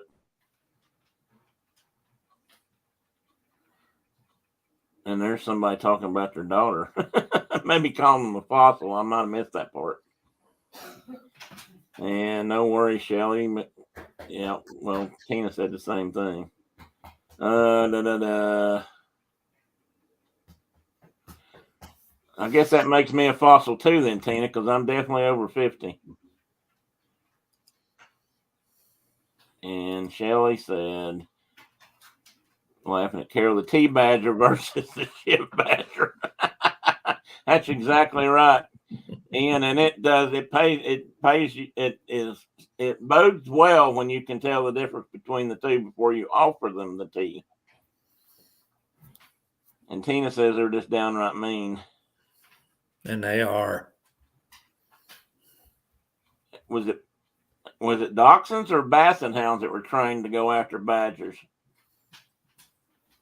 Both. European, anyway. But it was for those kind of mild, meek European badgers. You stick a dachshund down a hole with our badger, and it's going to be a tussle. Yeah, that's what I'm thinking. They would be good port security, Mike. I'd like to have a wolverine tied up on my front porch, to be honest. Well, not tied up, but you know what I mean. Because I think a wolverine would pretty much keep any species on this continent away, man or animal. Okay, yeah. Let's see. So that was the cool thing about that slide. And again, another cool example of why this site is so important.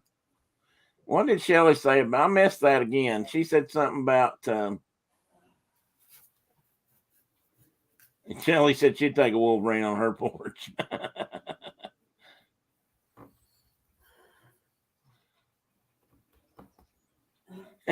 That's probably true, Tina. I'm not going to be a fossil yet, anyway. She said something. She said something about the water hole. Oh, Pangea theory could explain the existence of animals. Yeah, it could. I mean, I think there's a lot to say about that, Shelley. That's a good point. I'm sure Mark has an opinion. Well, that would have certainly been true with with dinosaur species, especially. Well, yeah, especially then. And then, the continent started drifting, and by the time mammals got here, they were having to cross land bridges and things of that. Right, by that point, yeah, exactly. And it's amazing to me how much interchange actually occurred between, Northeast Asia and Northwest and Alaska. Yeah. And ultimately, and mammoths and mastodons and horses and camels. And some of them started on one part of the world and migrated to the other, and some didn't, and some stayed home. And I mean, we had, I don't know how many species of rhino in North America. They actually started over here and then they ended up on, the other side of the planet. Pretty amazing. It would have been cool to have some trail cameras set up on the old bridge. Wouldn't it though? I'd like to see some of that migration. I mean, I have it in my mind what that might have looked like, but it must have been some kind of special place. Yeah, must have been. And I put this slide in because of the red panda and what a unique find that was. It's the only other place they've ever found this species is here in North America, or at Gray. And it's the only place you can find one in situ, if you will, or as it fell, so to speak. And I just think that's really cool and makes it that much more special. And they've got they found nearly, there's the name. Pristinellurus. That's not right, I'm sure. Pristinellurus. Well, I was close. Bristoli. Or Bristol. It's nearly 70% complete, so that's actually pretty good. It's the most complete fossil panda material ever discovered, and only the second instance, I stand corrected, of red panda in North America. Judged to be a juvenile female due to its size. And I don't know if that means that's the only one they found.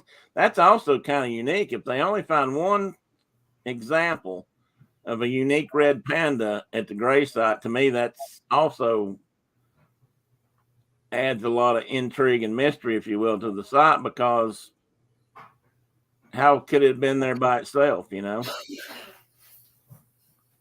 Well, it wouldn't have been, but it shows relative. If you assume that critters are being fossilized at the same rate, it's giving you some measure of relative abundance of that critter. Yeah. So it probably was a fairly uncommon animal on the landscape. Whereas if they found like 50 crocodiles there or tapirs or whatever, they can kind of, oh yeah, that may, anyway. And here's some of the other species they found so far. Here's a rhino's pelvis. Actually, I thought it was part of the skull, but that says pelvis. I said skull. I even put that down wrong up there. My goodness. I got that all wrong. And I'm not 100% sure what this guy is on this side. On the right-hand side, I don't know if that's another.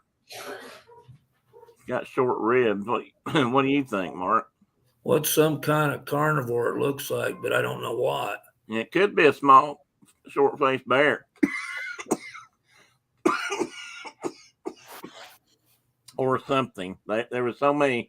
I mean, they found some. This is one of the few that I tried to find that didn't have a label on it.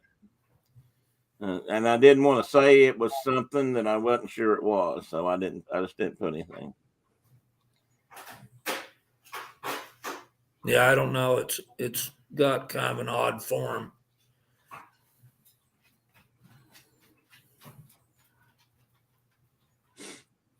Dachshunds were bred to go after badgers, yes, but I don't think they would survive going after them. I agree, Tina. I think you're right there. That's true, Shelley. They have found tropical foliage and flora in those areas, and again, that goes back to a couple of reasons. One, the change of climate at that time around the globe, and the fact that these continents moved around then. A lot of these continents were in different parts of the planet than they are as we know them today. And that's so hard to wrap your head around. I mean, if you're not thinking geologically, and it's just.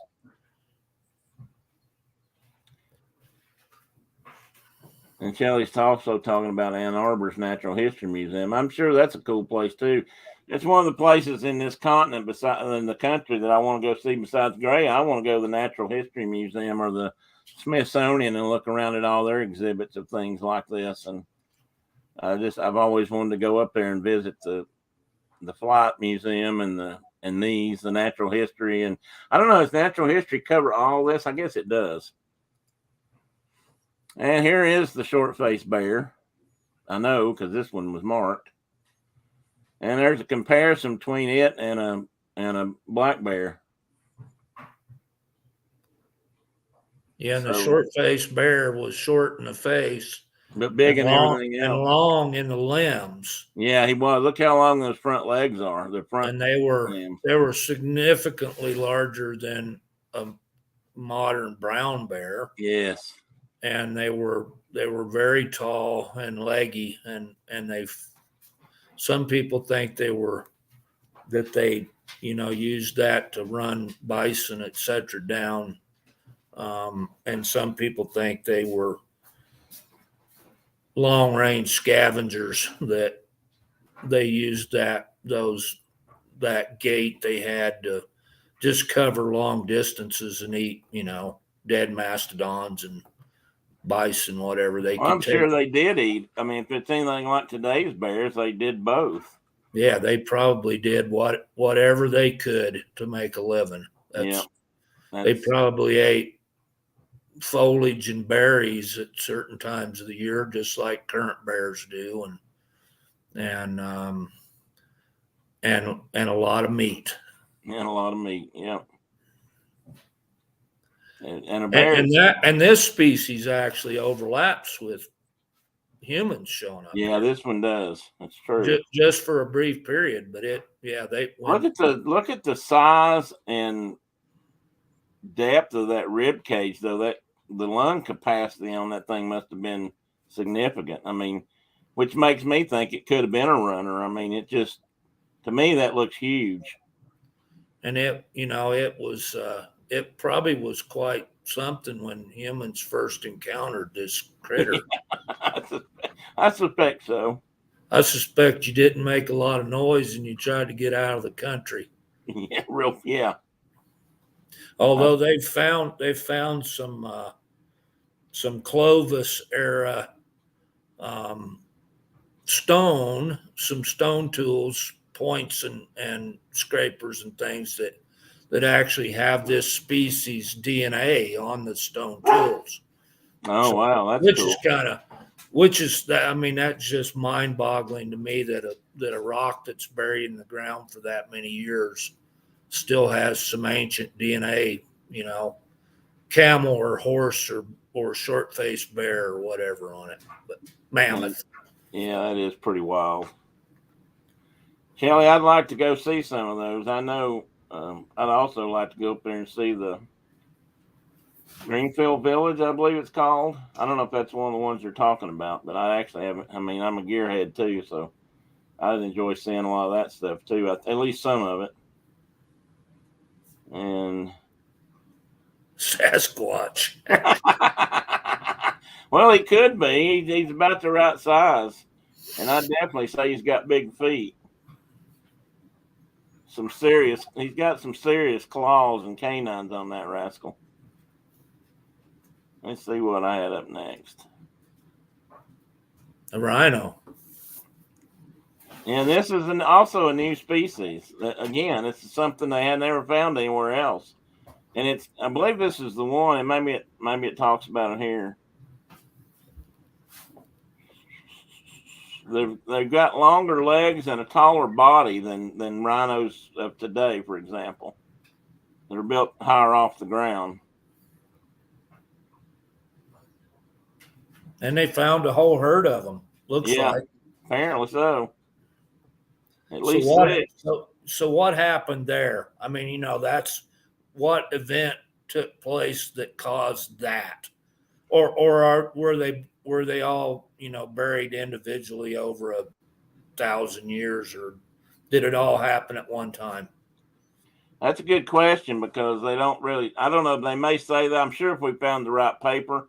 And I actually may have sent you a link last night that shows a more detailed breakdown of where they found different specimens. I don't know if you sent me that ArcGIS site. That was kind of cool. Maybe that's what it was. Yeah, it was like the spatial data.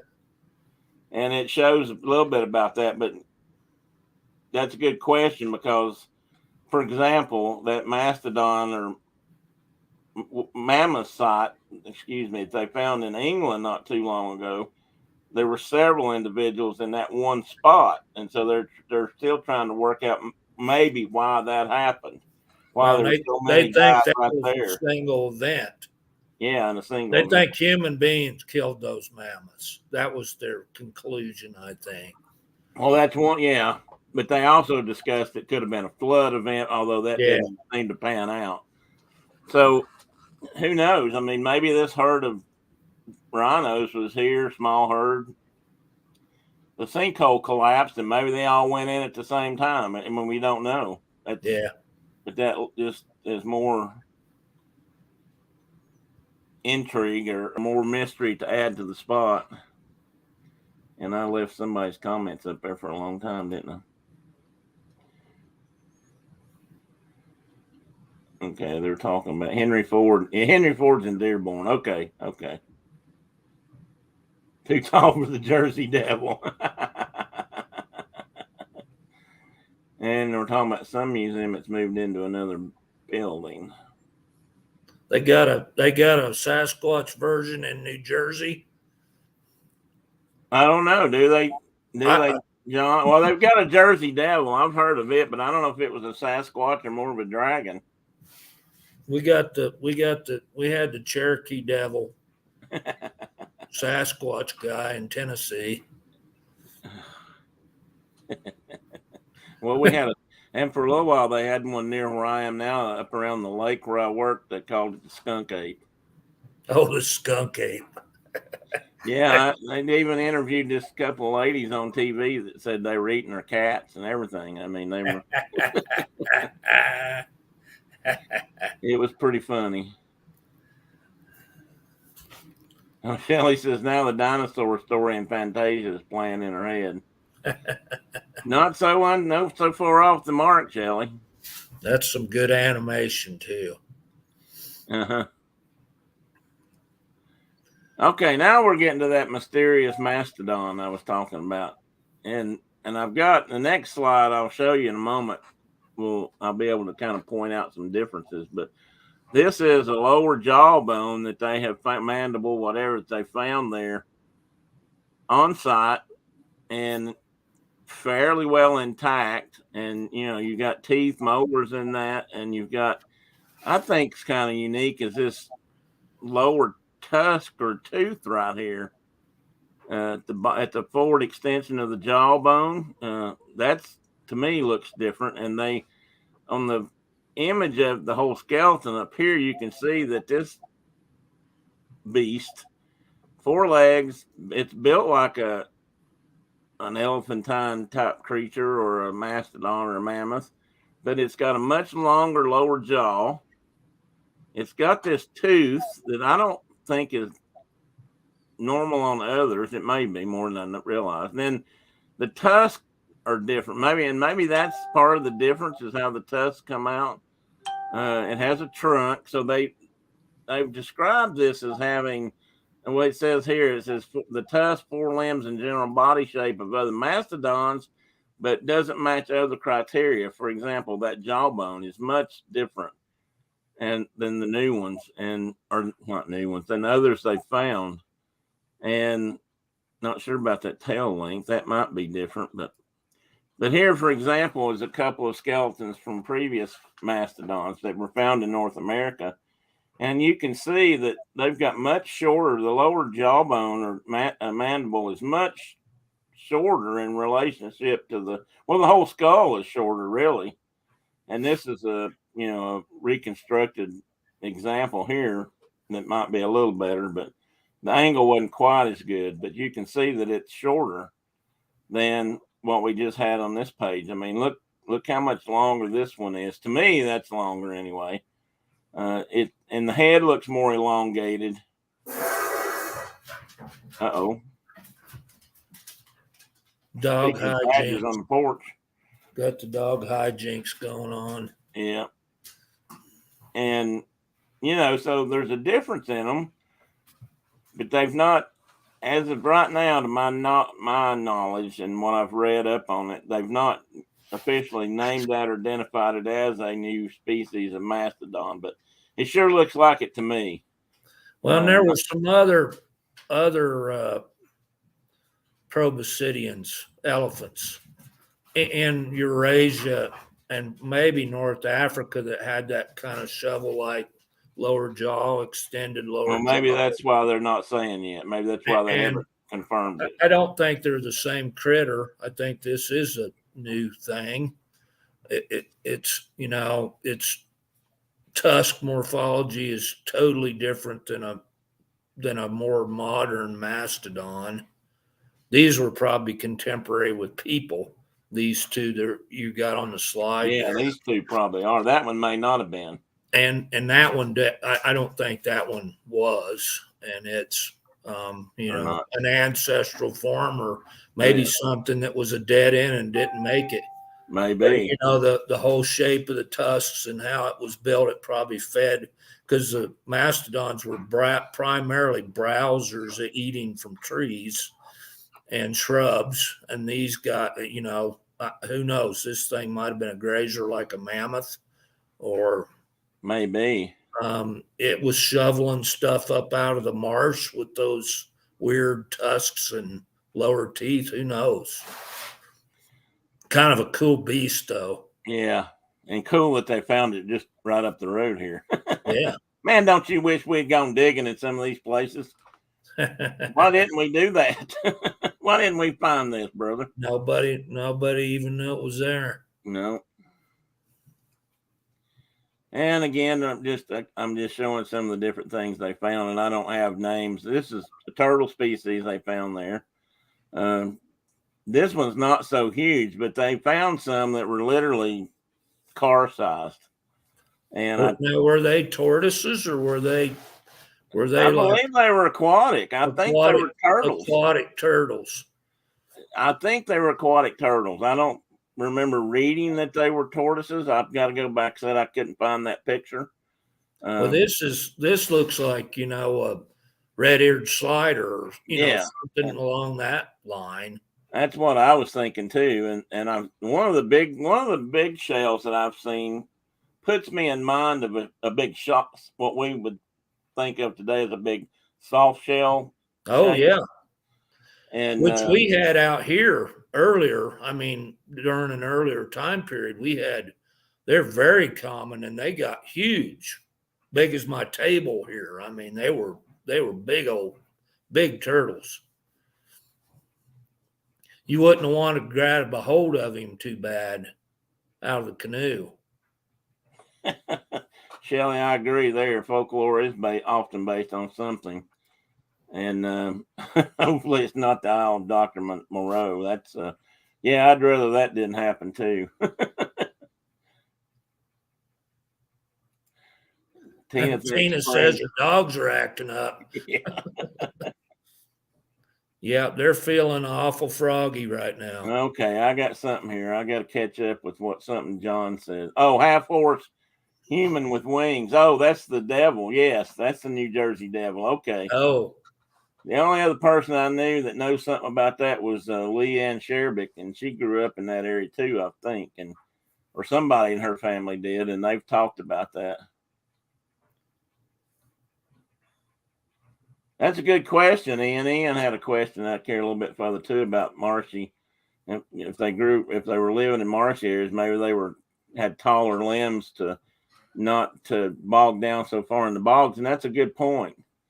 That could have been definitely a benefit to some creature that lived back then, if he was living in those environs. Yeah, because our modern existing rhinos all live in pretty dry places. Maybe the Indian rhino, and could have been definitely. And so we have a crocodilian. I didn't look up to see exactly what they're calling this critter. I'm sure, to me, from the shape of the head, it looks more like our American alligator than a crocodile, but because it's got that big rounded nose, and who knows, maybe they're almost the same thing. We've Yeah, I always mean, literally could be the exact same. it could be, yeah, because we've always jokingly referred to the modern alligator as a living dinosaur, and it pretty much is outside of a bird. Oh no, what did I do there? Good, I don't know. golly. Well, not only that, but I screwed up the whole. How did I do that? I messed up my whole view, and I just had it fixed right. No, hang on. I don't know if I can fix this now.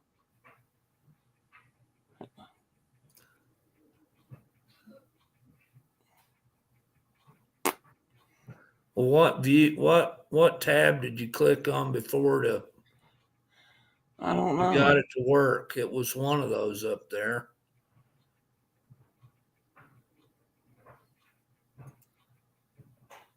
There you go. I guess that's it. But Yeah, now, as you now can you're see, back at the beginning. There it is. I'll get back to where I'm supposed to be here. Easy. Right there. Right there. Okay. Well, moving. Oh, well, actually, we were right here because we were talking turtles and gators. But yeah, they found turtles up here amongst other things that were, huge. So they did get some reptilians. It's still later. They're not really dinosaurs per se. And let me get rid of Ian's comment here for a moment. Did they find any birds up there, Tim? I just wondered. I haven't found any mention of birds yet. That's a good question. I wondered about too, because but I haven't seen anything about a bird up there yet, so I don't know. I need to do a lot more. I need to do more research too. I did some for this, and I just really kept finding more and more stuff that I didn't know that I, probably should have kept reading about. See you, Ian. He leaving? Bye, Ian. Thanks for coming in, buddy. Oh, thanks. I appreciate that. I'm not sure. My sinuses are just kind of like this. They may never get better. Shelly likes giant tortoises. They're pretty cool. I don't know if you ever got to go to Disney World, Shelly, when they had the not Treasure Island. Well, Treasure Island, then it became Discovery Island, but they had several large tortoises on that you could get pretty close to.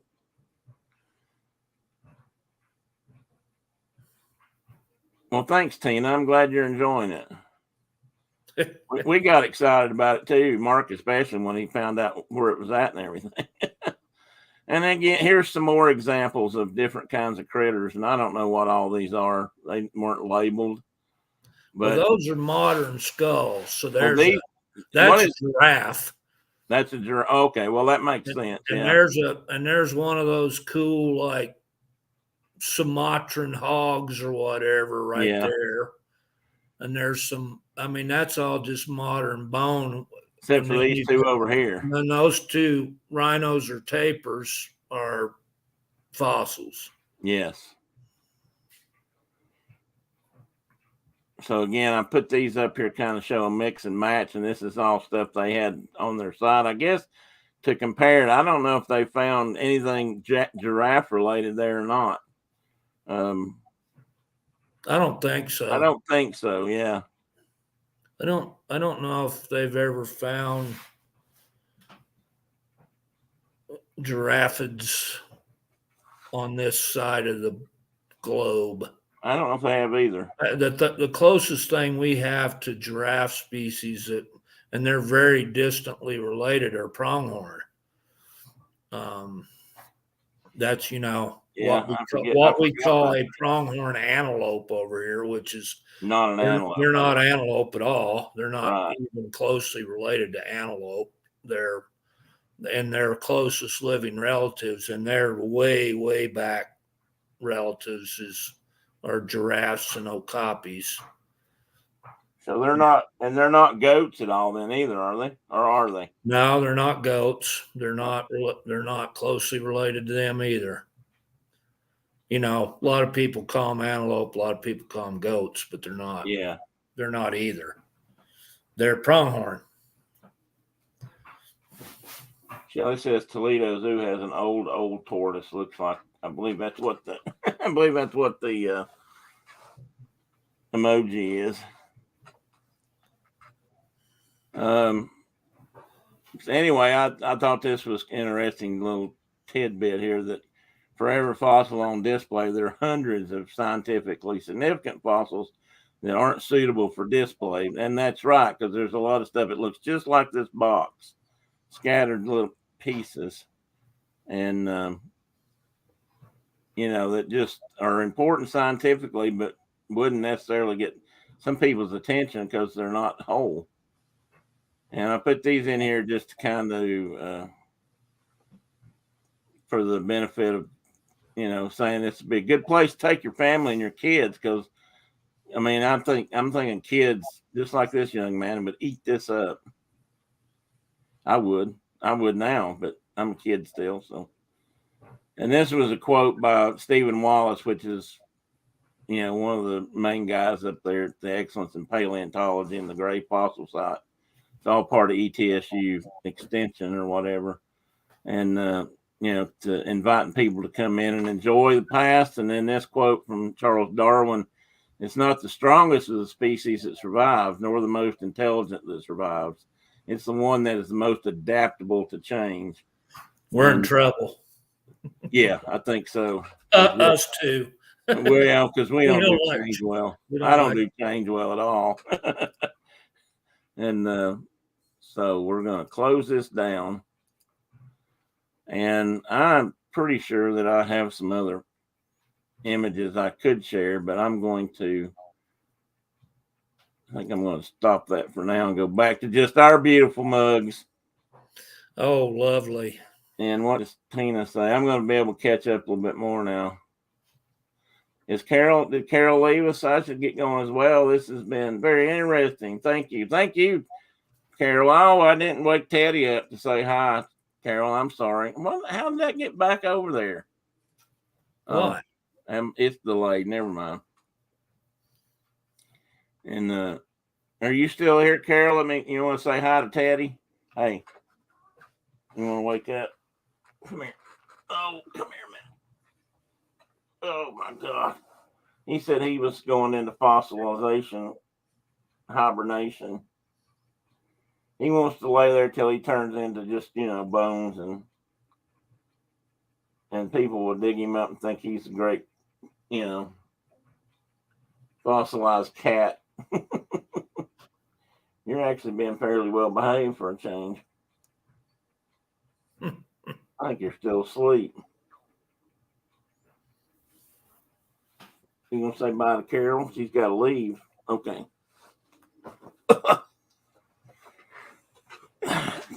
20 pounds launching off your chest. With sharp claws on the end of his feet. With sharp claws on the end of his feet.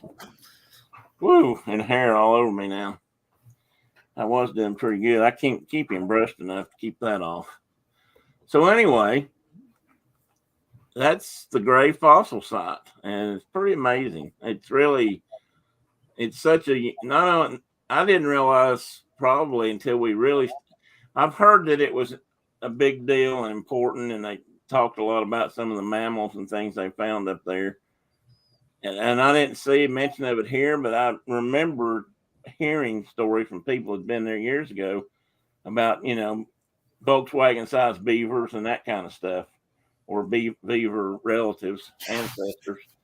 I mean, it's just such a cool thing, but even that, I didn't realize how unique it really is. At the Kelsey Museum of Archaeology, they have a mummified cat. Shh. She's not talking about you, Teddy.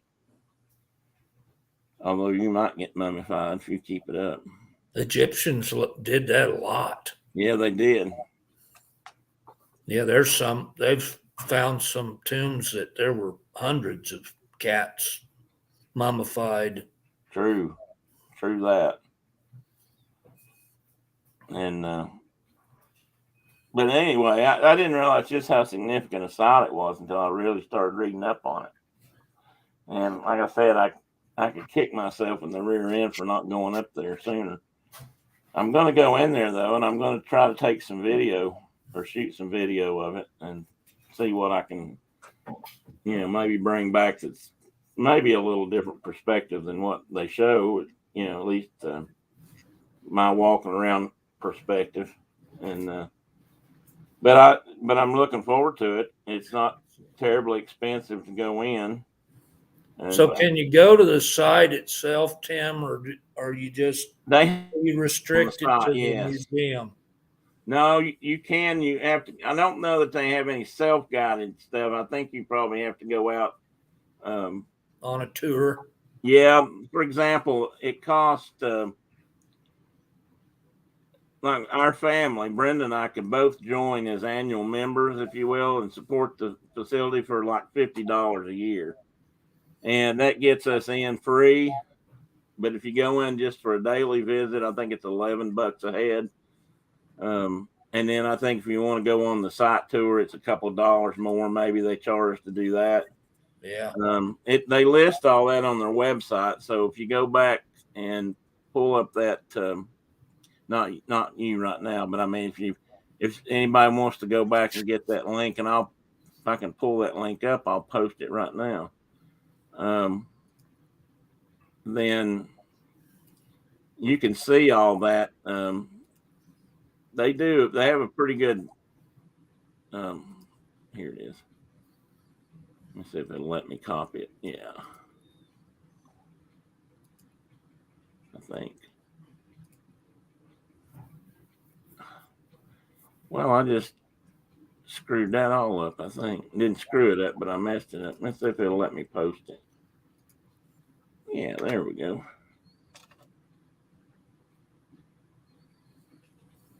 Thanks, Mike. Thanks for coming in.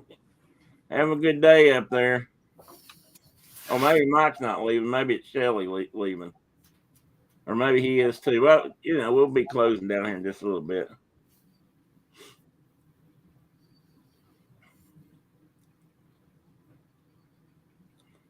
And Shelly, if you are leaving, if I got that right, thanks for coming in. Always a pleasure, anytime. And you always bring a lot of information with you, and that's always appreciated. And always some great. I'm going to keep bragging on your photography. John, I'm surprised you didn't get a phone call today, or did you? And I just missed it. Maybe you were gone and came back. Anyway, that's the link for the site, and I don't even know for sure if that's the first page.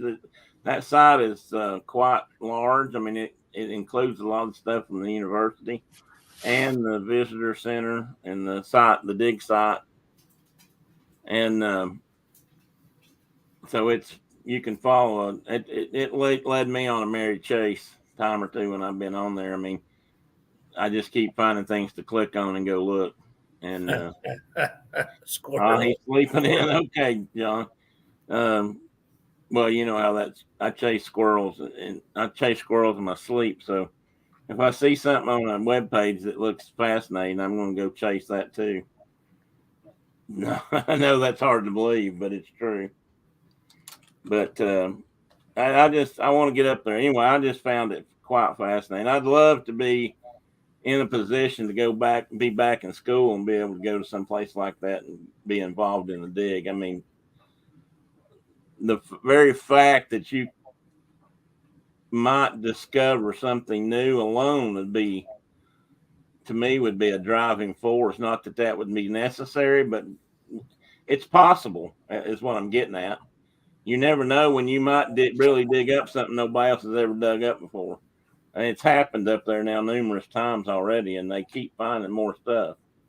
Well, and I'm sure they, just like most of these type of adventures, there's always the opportunity to volunteer and get involved in those type of things. Oh yeah, and assist in a actual dig and or prepping fossils or whatever. And they do have a volunteer program. In fact, they said that's why Yeah, I know, Shelley. Me too. The yeah, down another rabbit hole of knowledge. That's very true. And that's when they said when they had a lot of volunteers working there over the last few years, because that's another thing about these kind of sites these days, especially, is they're always short of funding. I mean, they could always do more if they had more. So the next best thing is if they can get good quality volunteers to go in and help do that. I know when I was doing projects that were more work related, not so much discovery related. If I hadn't had my volunteers, I never would have gotten anything done. I mean, they made such a huge difference. And it's just like that. But they had a lot of volunteers, I think, at the grave site until COVID hit, and then that really knocked things down. And I'm sure that'll start picking back up. At least I would hope so. I'd like, if I was just a little bit closer, then it would be easier to, volunteer to go run up there. But that's not really that far. We like rabbit holes and squirrels, Tina. Yes, we do. That's a fact. If I didn't have rabbits and squirrels to chase, I don't know what I'd do. What has she got on there? I can't see that. Is that a squirrel? Yeah. That's good, Shelley. That fits. But anyway, anybody else got comments or questions? Please, by all means, throw them out. I hadn't told Mark this yet either, but I almost I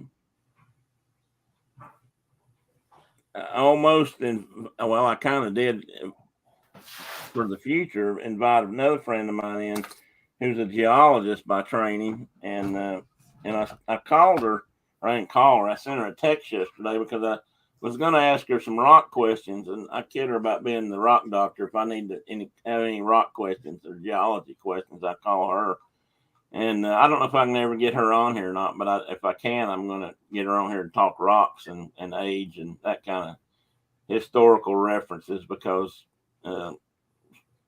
she says she doesn't think she's smart enough to do that. And I said, she always teaches me something. But then she said she might make me look like a fool. And I said, no way, because I do that all by myself. So I'm not worried about that. But anyway, if I can ever get her to talk her to coming on for a little while, we might be able to talk about geological time in that sense. And she's got a lot more squirrel away than she thinks. What made you two interested in animal biology and wildlife? You want to answer that? I come out of the womb like that. I almost had coffee go up my nose. I mean, literally, it's all in there. Don't know. Genetics, I don't know. Yeah, I don't know either. I think it got. They had a parent-teacher conference with my parents when I was in first grade because I was in a rut. That's what the teacher told my parents. What was the rut you were in? Well, it was either critters and dinosaurs or Native Americans. That's all I talked about. And so you were in a rut. And my father told the teacher, "You leave that boy alone. He's just fine." Well, good for him. And I've been in a rut my whole life, so and it's my rut. You dug it. I'm most comfortable in my rut, so that's. Well, it's funny. Mark and I didn't meet until he was still in high school, I guess, or maybe even middle school when we first met. School.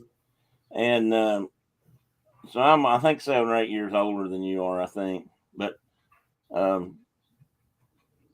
from there, it was just kind of like a bonding of long lost brothers or something. I don't know. I say that. Maybe he wouldn't say that, but I would. I'd always had an interest in the same things: Native American history, early American history, period, Native American history in particular, and wildlife and animals. And it goes back to and I always thought this was sort of an interesting parallel, but when I was in the 5th grade, I had a teacher that insisted that I try to participate in public speaking contests that they had back at that day. And I think the 4-H was probably the sponsor then that we had locally in the small rural school that I went to. And she went to my parents. I don't know how, I don't know how these people communicated back then. I don't know if it was at parent teachers conferences or what, but she basically told them that I needed to do that and learn how to do public speaking. She was convinced that when I was in that age that I was going to grow up to be president. Boy, was she wrong. But I guess I'll give her some credit. She kind of got me. But what I wrote my first speech about that I gave was, and this was in the late 1960s. Yeah, mid 60s actually. I wrote a speech about endangered species, the plight of certain animals. The whooping crane was sort of my back then was sort of my animal of my totem, if you will, that I talked about a lot because it was endangered, and this was before the Endangered Species Act came out. So I had that bug too early on. I don't know exactly where I got it. I spent most of my youth growing up running the woods and stuff, much like Mark did. I had a cousin that was, he and I were the same age. He was 2 days younger than I was. But anytime I went over there, we spent our time on, bareback on ponies or chasing hounds or doing something along those lines in the creek, catching crawdads and what we call spring lizards or salamanders and just that kind of stuff. And I didn't have as much. Mark may have had more. My mom also signed me up for books early on, and one of the book series that she signed me up for, I still have on my bench over here, and it was a whole set of Audubon's encyclopedias for probably someone my age at that time. I don't know exactly what the age range is on them, but I still have them. And so she got me started early. She must recognize something in me, and that's just kind of how it kind of took off from there. And then, but I didn't really know anybody else that was that psychotic. Yeah, until I met you, I don't think. And then it was just a fit because it was like suddenly I knew somebody else that was into that stuff. And even though there was an age difference, which back then seemed more significant than it really is, I started hanging around with Mark. He started hanging around with me. When he was in college, I went to school and hung out with him, and kind of what convinced me to go back. Because when I was in high school, I wanted to go to. My original thought was I would go to college and learn to be that, a forester, a wildlife guy, something. I didn't know what to call it back then. And I wasn't encouraged really to do that in school back then. So I ended up going off to aircraft school and being a mechanic. Because at that time, that seemed like the thing to do. Everybody said, oh, there's more jobs doing that kind of stuff. People knew too many people that flipped burgers and had PhDs and, that kind of talk. And was never really encouraged to go to college for any other reason, which is kind of sad. But, I knew Ranger Rick. Me too. Same thing, Shelley, on the animal photos. Like I said, I spent a lot of time in the library by myself reading encyclopedias. And the animal sections were usually what took up a lot of my time. I'll never forget I think it was the World Book Encyclopedias used to have a section in one of the books. Might have been the first one of the series, but it had these plastic sheets, that you could lay over, and each one had different images on it. So you kind of built a time period, or this one was dinosaurs, and you might flip over a page that had mammals and cavemen on it or something. you could kind of build a series up, and I always thought those were fascinating. And they also did something like that with the circulatory system of the human body. I thought that was kind of interesting too. But that's kind of how I got going, I think. And growing up not on a farm, my parents weren't in the holler anymore, so to speak. But since all my relations were back then, my both grandparents lived on farms. I got to spend time out doing that kind of stuff when I was at their houses, and honestly thought I lived kind of a boring life because at my house I rode a bicycle and played baseball part of the time at least, and when I went to my cousins, we rode horses and played wild Indians. I mean, it was like a whole different world, and I just loved that world, and I didn't have it all the time. When I met Mark and his dad, I got to sleep in a teepee. I got to do things I'd wanted to do all my life, like shoot muzzle loaders and all that stuff I'd been begging to do or wanting to do, but knew no one else who was interested in it really, or not that at that level. Oh, Mutual of Omaha. Love Mutual of Omaha.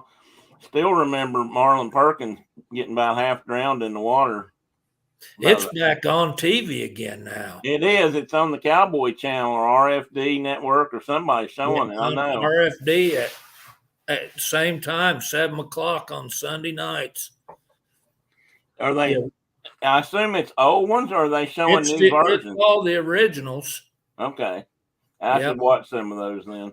Got to see Marlin almost get drowned by a big anaconda. Yeah. After that, he seems like he sent Jim in the water most of the time.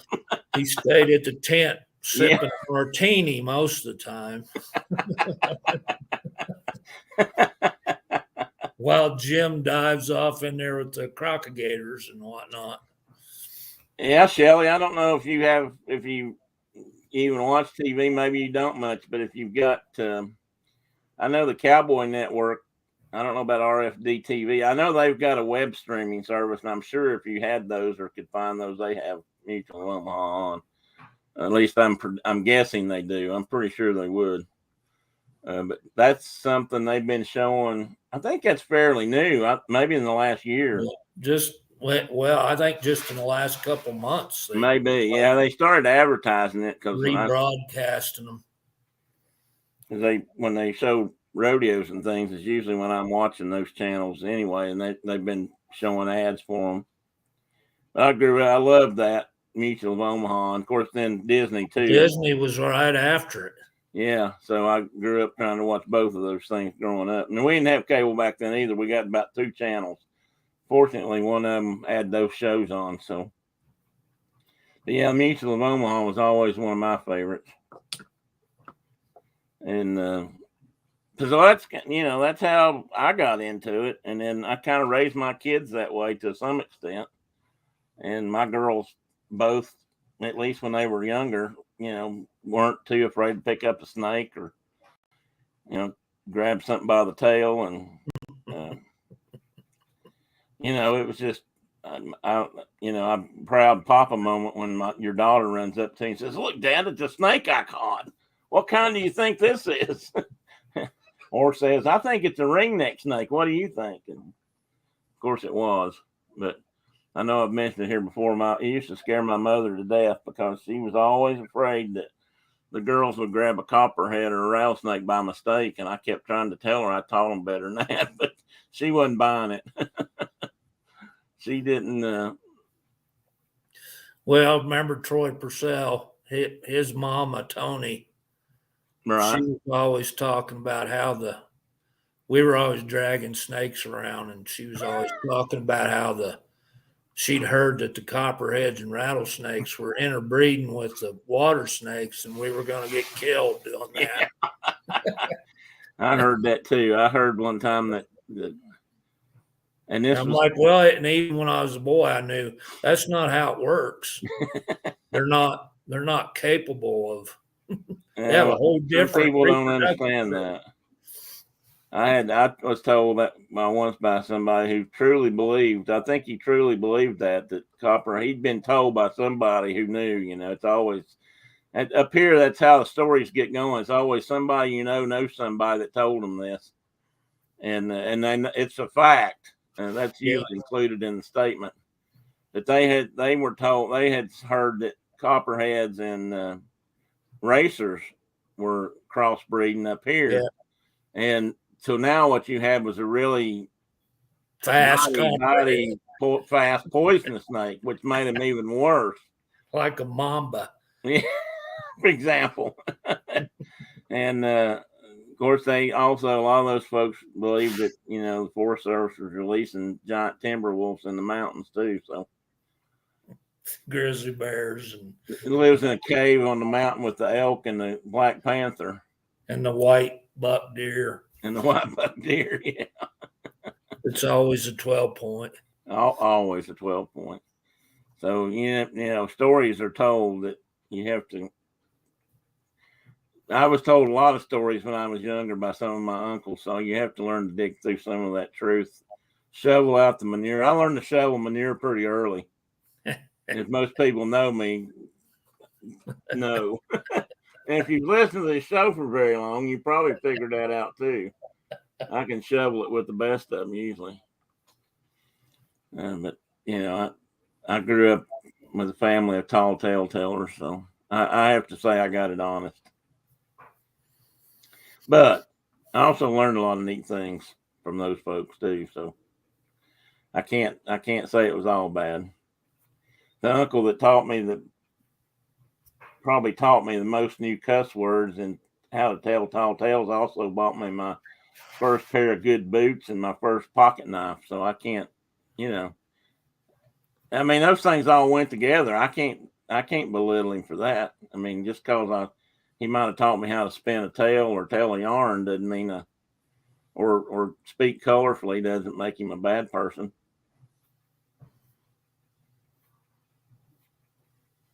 So Shelley's got Massasaugus. That's a cool snake.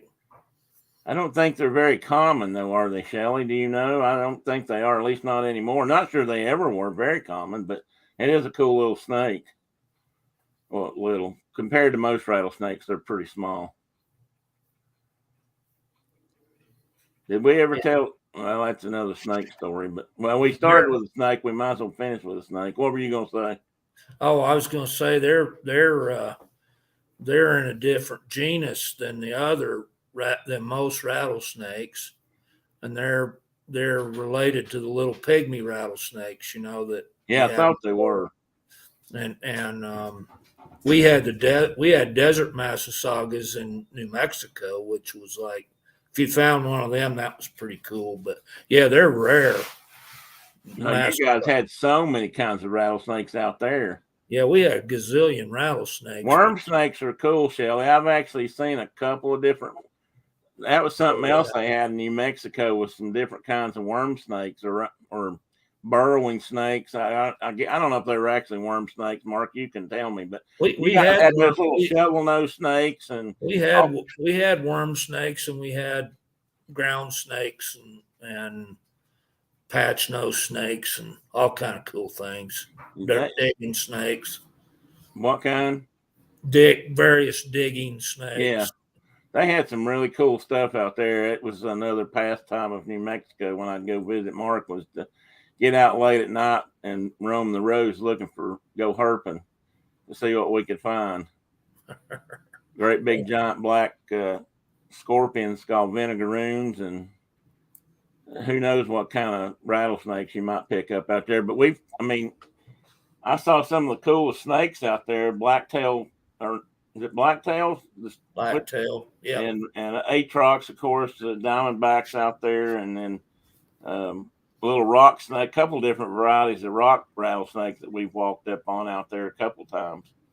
And then all these others that were non-poisonous, or at least to us, non-poisonous. I think it was you that told me one time that some of those burrowing snakes were somewhat venomous, but not the humans.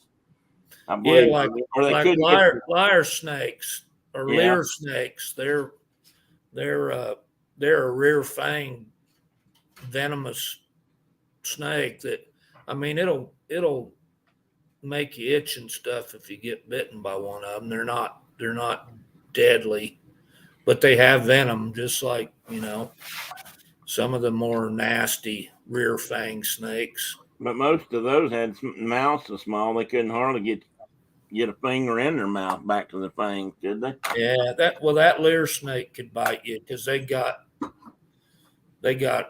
pretty big compared. They get 40 inches long or whatever. Oh, well, that's pretty good size. But most of them you found were small. But there was a kind of like a daddy long legs, yeah. The night snake. What? We had that night snake that had the vertical pupils that the crown night snake. Those were had venom as well. That's another thing I've learned. But it was a little snake. Yeah. I used to think all poisonous snakes, at least in this country, had vertical pupils. But that's not true all over the world.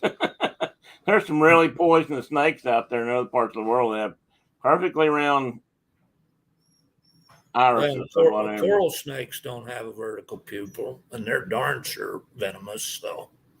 Yeah, I've never been face to face with one of them that close, I guess. Yeah, a lot of people don't know daddy long legs are poisonous, Shelley, but I mean they technically are. Yeah, I guess their venom's supposed to be. Go ahead. I guess their venom's supposed to be fairly potent, but they don't have a delivery system for us, at least. For us, yeah. They're not like black widows or brown recluses, which are nasty little boogers. I've caught some big black widows. I've seen some pretty good sized brown recluses. We used to have brown recluse in our offices up at Norris. Bad enough that they put sticky traps out for them because you might look up at any given time and see one walking across your desktop or along the top rail. We stored a lot of stuff, files and things, and that's the kind of they like that kind of habitat. Apparently, they get in cardboard boxes and between folder files and stuff like that. So you had to kind of be careful where you stuck your hand. They had one police officer they thought got bit on the leg one time up around Recluse, but other than that, never knew anybody get bit. But we definitely had them. We caught some and looked at them, and we had a couple that were pretty good size that we kept, but they were trophy size. Your wife telling you to get off the damn Jeep? No. She just come down the stairs. She's got an office upstairs. Mark's wife and I have a conflict. He spends more time on the phone with me than her. So this is kind of the same deal. I bet he never sat down on the computer and talked to her for this long. Yeah, Shelley, I don't know. Is the Masaga the only? You guys have copperheads up there. I don't know if they go that far north or not. But that's probably about all you do have up there that's poisonous. Other than that, you probably got a lot of the same stuff we got down here. Some of them anyway. We're fairly reptile.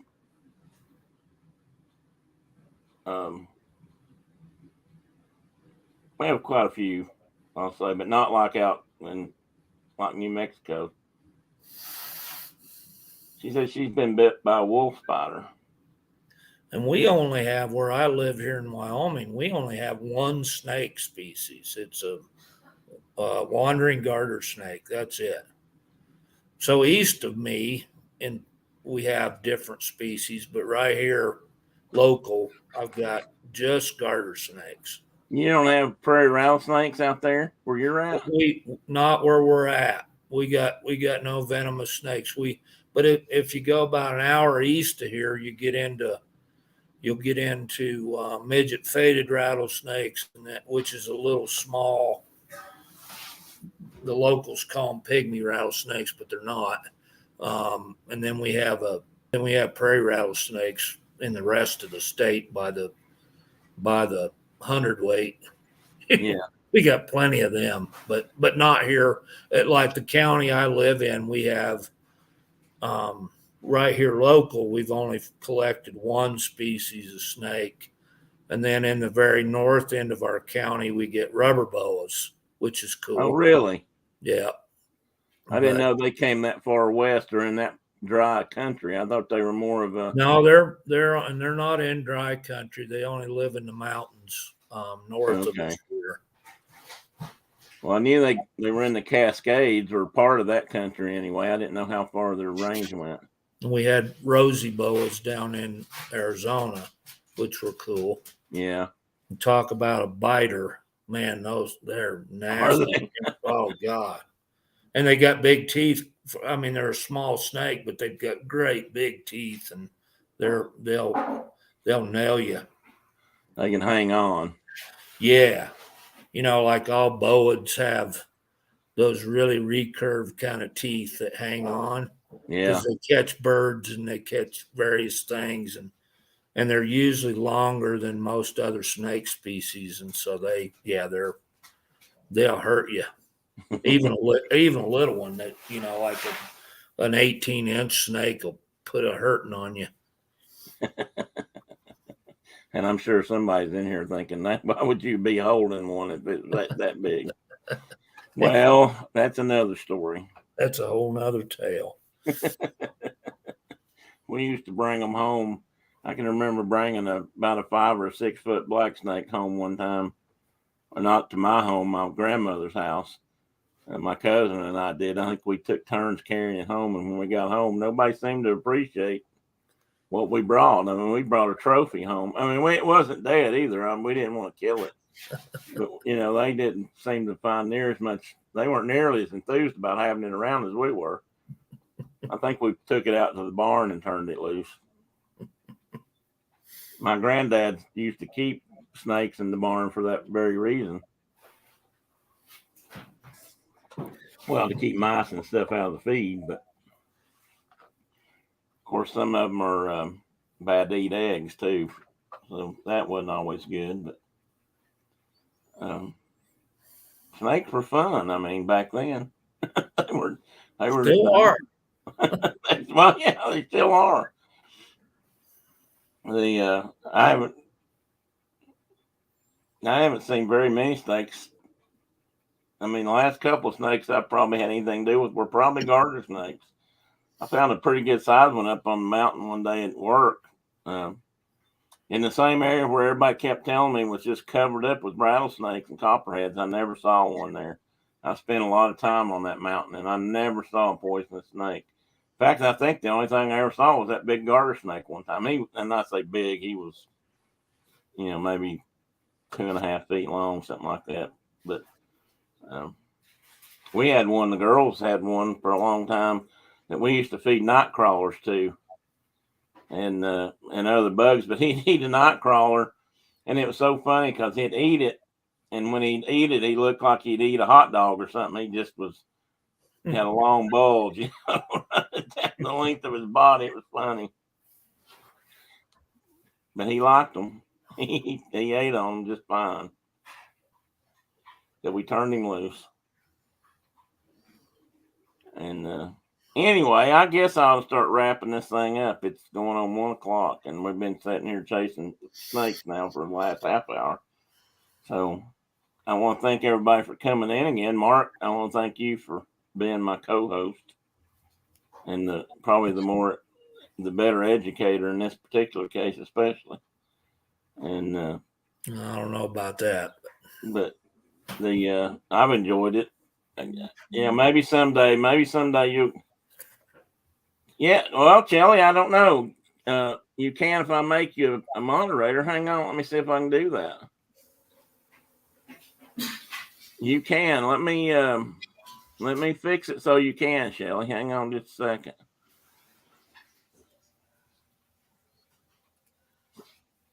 See if you can now, Tina. Or not Tina, Shelly. And if you can't, send it to me and I'll post it.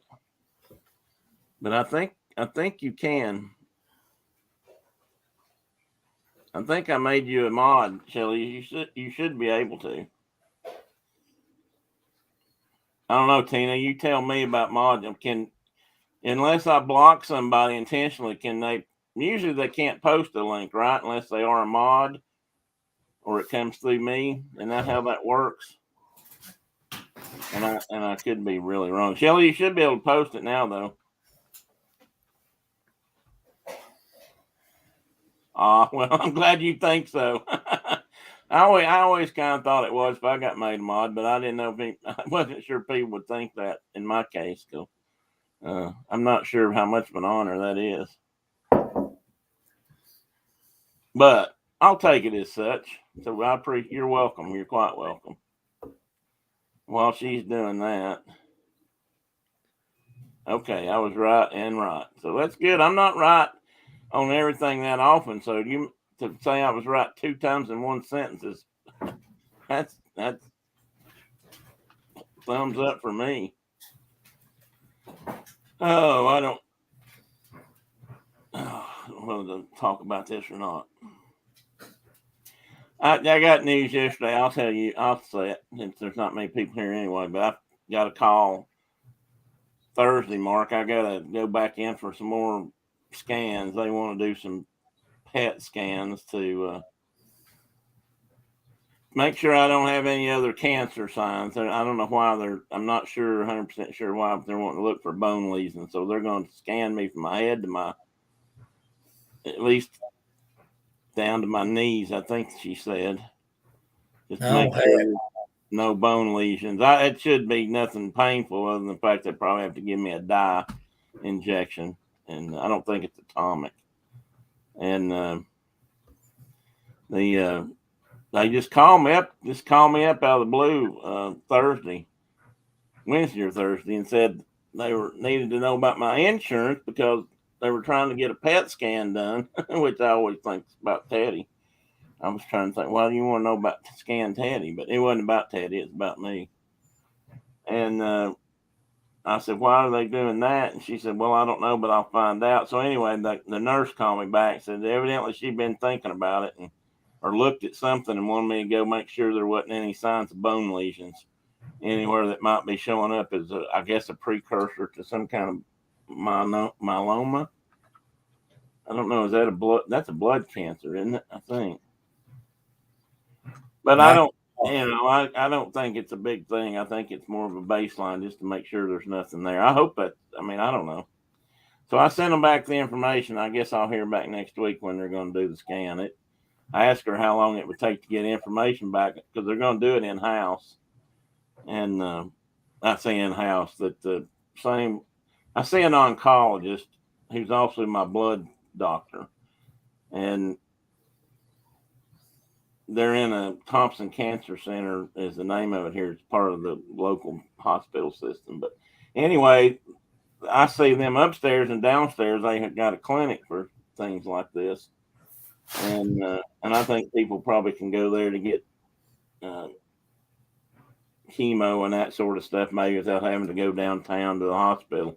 Anyway, that's where I'm going to get the scan. I'll let you know when I get it, how it goes or what happens. But hopefully it won't be a big deal. No big deals. Huh? No big deals. No big deals. I don't want any big deals. I've had enough big deals in my life. I'm ready for some regular size deals. Regular size deals, yeah. I am. Hey, you posted, Shelly. Good job. There you go. She said they've got some snake videos and that sort of thing, so we'll have to check that out. Mark sent me a video the other day, and I hadn't had a chance to really watch the whole thing yet, but it was about the snake gypsies or cobra gypsies of India or Pakistan. I can't remember now. India. Then I never heard those.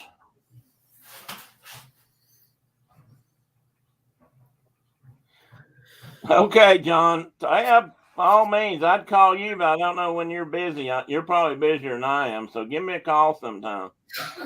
I don't have a lot on my calendar right now, so I'm sure you can, don't worry about your people calling my people. Just give me a call. All right, guys. I said it once. I'm going to say it again. I'm going to shut down here. So, is it weird? No, that's not weird at all, Shelley. Not weird at all. Many ways to identify. That's normal. Yeah, I can tell some birds, and I'm sure Mark can tell probably a lot of birds. But like woodpeckers tend to have a whole different kind of wing beat than other birds. Yeah, they tend to do like that, for example. And the more you watch them, the more of that kind of stuff you're going to pick up on. And I don't know, do you do much with bird calls, Shelley? Have you tried to? I mean, I know birders that can identify by calls better than by sight usually. There's a lot of little brown birds and that kind of stuff that look so close to being alike that if you don't know their bird call, sometimes you can't tell them apart. And LBBs and LGBs. Do what? LBBs and LGBs. Yeah. little brown birds and little gray birds. Yeah, there's lots of those out there. You too, Shelley. You have a good weekend. Thanks for coming in as always. Always good comments, conversation, and information that you bring into the room is always welcome. So, by all means, I hope you come back again. Oh yeah, that's good. I still have a set of discs from the. I don't know if they're Stokes or Peterson, but I've got somebody's disc of, bird songs, and I should listen to them more. I don't hear as well as I used to, so I'm not sure how good. I can't always hear the darn thing. So, that's how it goes. All right, Tina, you have a good day too, guys. Anyway, Mark, don't go yet. Don't run off yet. And I won't go anywhere, I promise you. Everybody, we'll see you again next week. And good Lord's willing and the creek don't rise, we'll be back again. See ya.